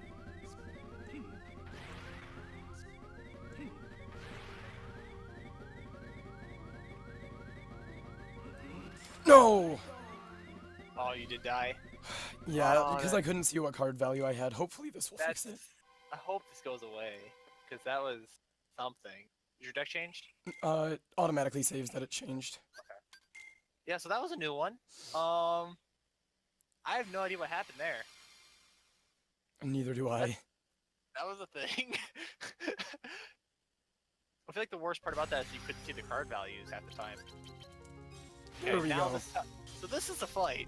That was a thing that apparently can happen on emulators. I have never seen that happen in my life. Well, that was a thing. Yeah, so this is how the fight's supposed to go. Raids to kill the two arms at once, I believe, is the idea Yep. here. And then you get to Marluxia's second phase here, where you can just hit the head, rather. It is a he. Marluxia's a guy. He has scattered the emulator to the empty wind. Wow, that is a clip.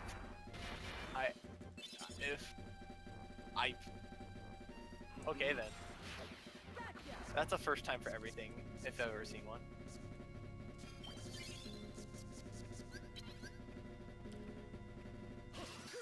That shook me up a little bit, in all honesty. You were playing like a god for a while there. I don't know how you were doing it without seeing your card value. I know my deck. That's fair. An impressive display. You were getting so close too. He was in green. Yeah, he was almost dead. But I could tell you got mixed up near the end because you swung at a card and didn't break it, and I was like, he's not on a 0, is he? I was looking for a 9.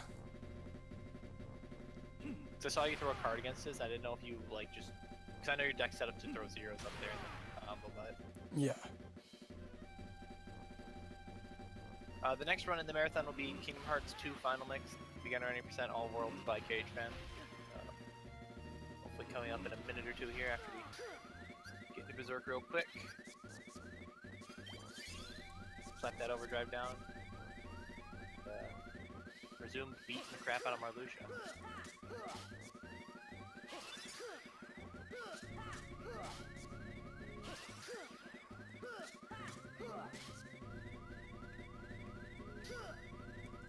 Just once again showcasing the power of Berserk here. Close.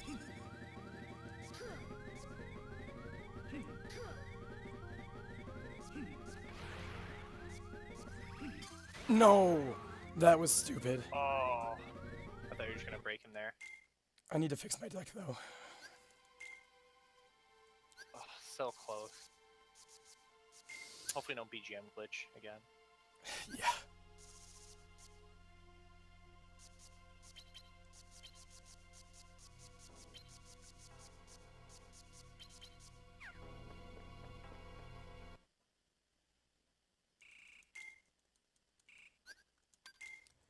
Alright, third time's the charm.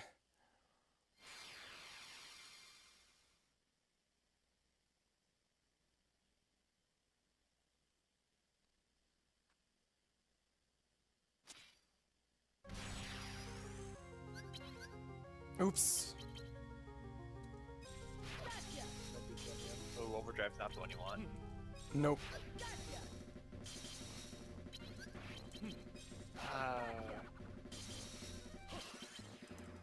You're This isn't gonna work now. we'll have to see.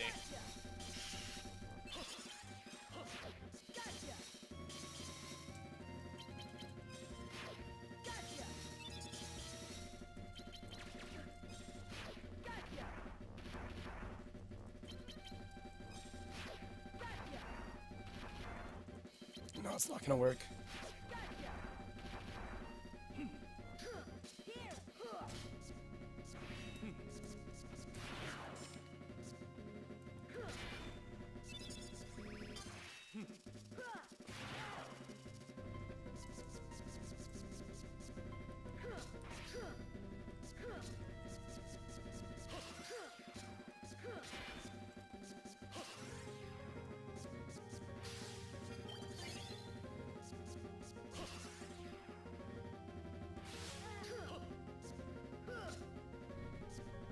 Oh, this is weird. Different face patterns? Yeah. You do not lose cards when you reshuffle. The only way you lose cards is the first card in a slate, or if it is broken by the enemy.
The boss should have been defeated, but I've died a couple of times to really weird mistakes. Well, the BGM glitch isn't your fault, but the second fight was a bit rough. In this fight, you misused overdrive, unfortunately. Good thing he's weak to physical cards. Which is very funny for the final boss of the game to be weak to the basic card.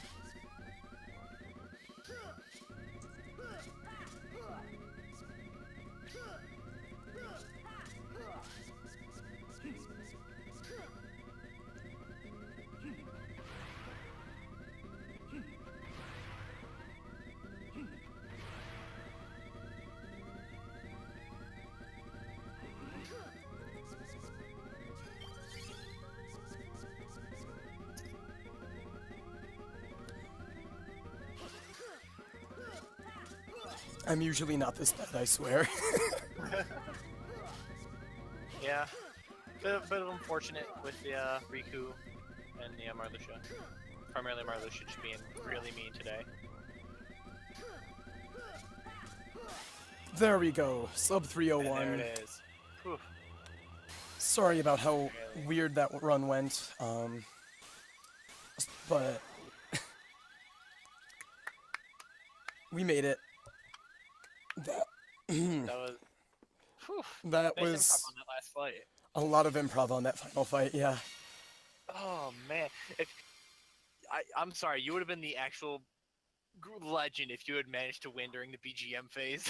I was so close to finishing with that glitch I state. know, you were in green. Oh man, what happened? What I have no actually idea. happened there? I think it has to do something with the way I skip the cutscene. Anyway, thank you all for watching the marathon. I'm Abandonthemyriad. My commentator is Dashman27. Give him a follow. No. Give me a follow if you want. You can find out when I'm streaming on Twitter at AbandonRuns. And stay tuned for KHFan running 2FM All Worlds. It's gonna be a great run. Yeah, definitely stick around. 2FM is one of my favorite games, and I think it's one of the best runs out there that you'll see. And enjoy some Finny fun, guys. But thanks again for watching, everybody. Thanks again for sticking with us, all of you. And dealing with it. But yeah, have a great rest of your night. Hope you guys stick around.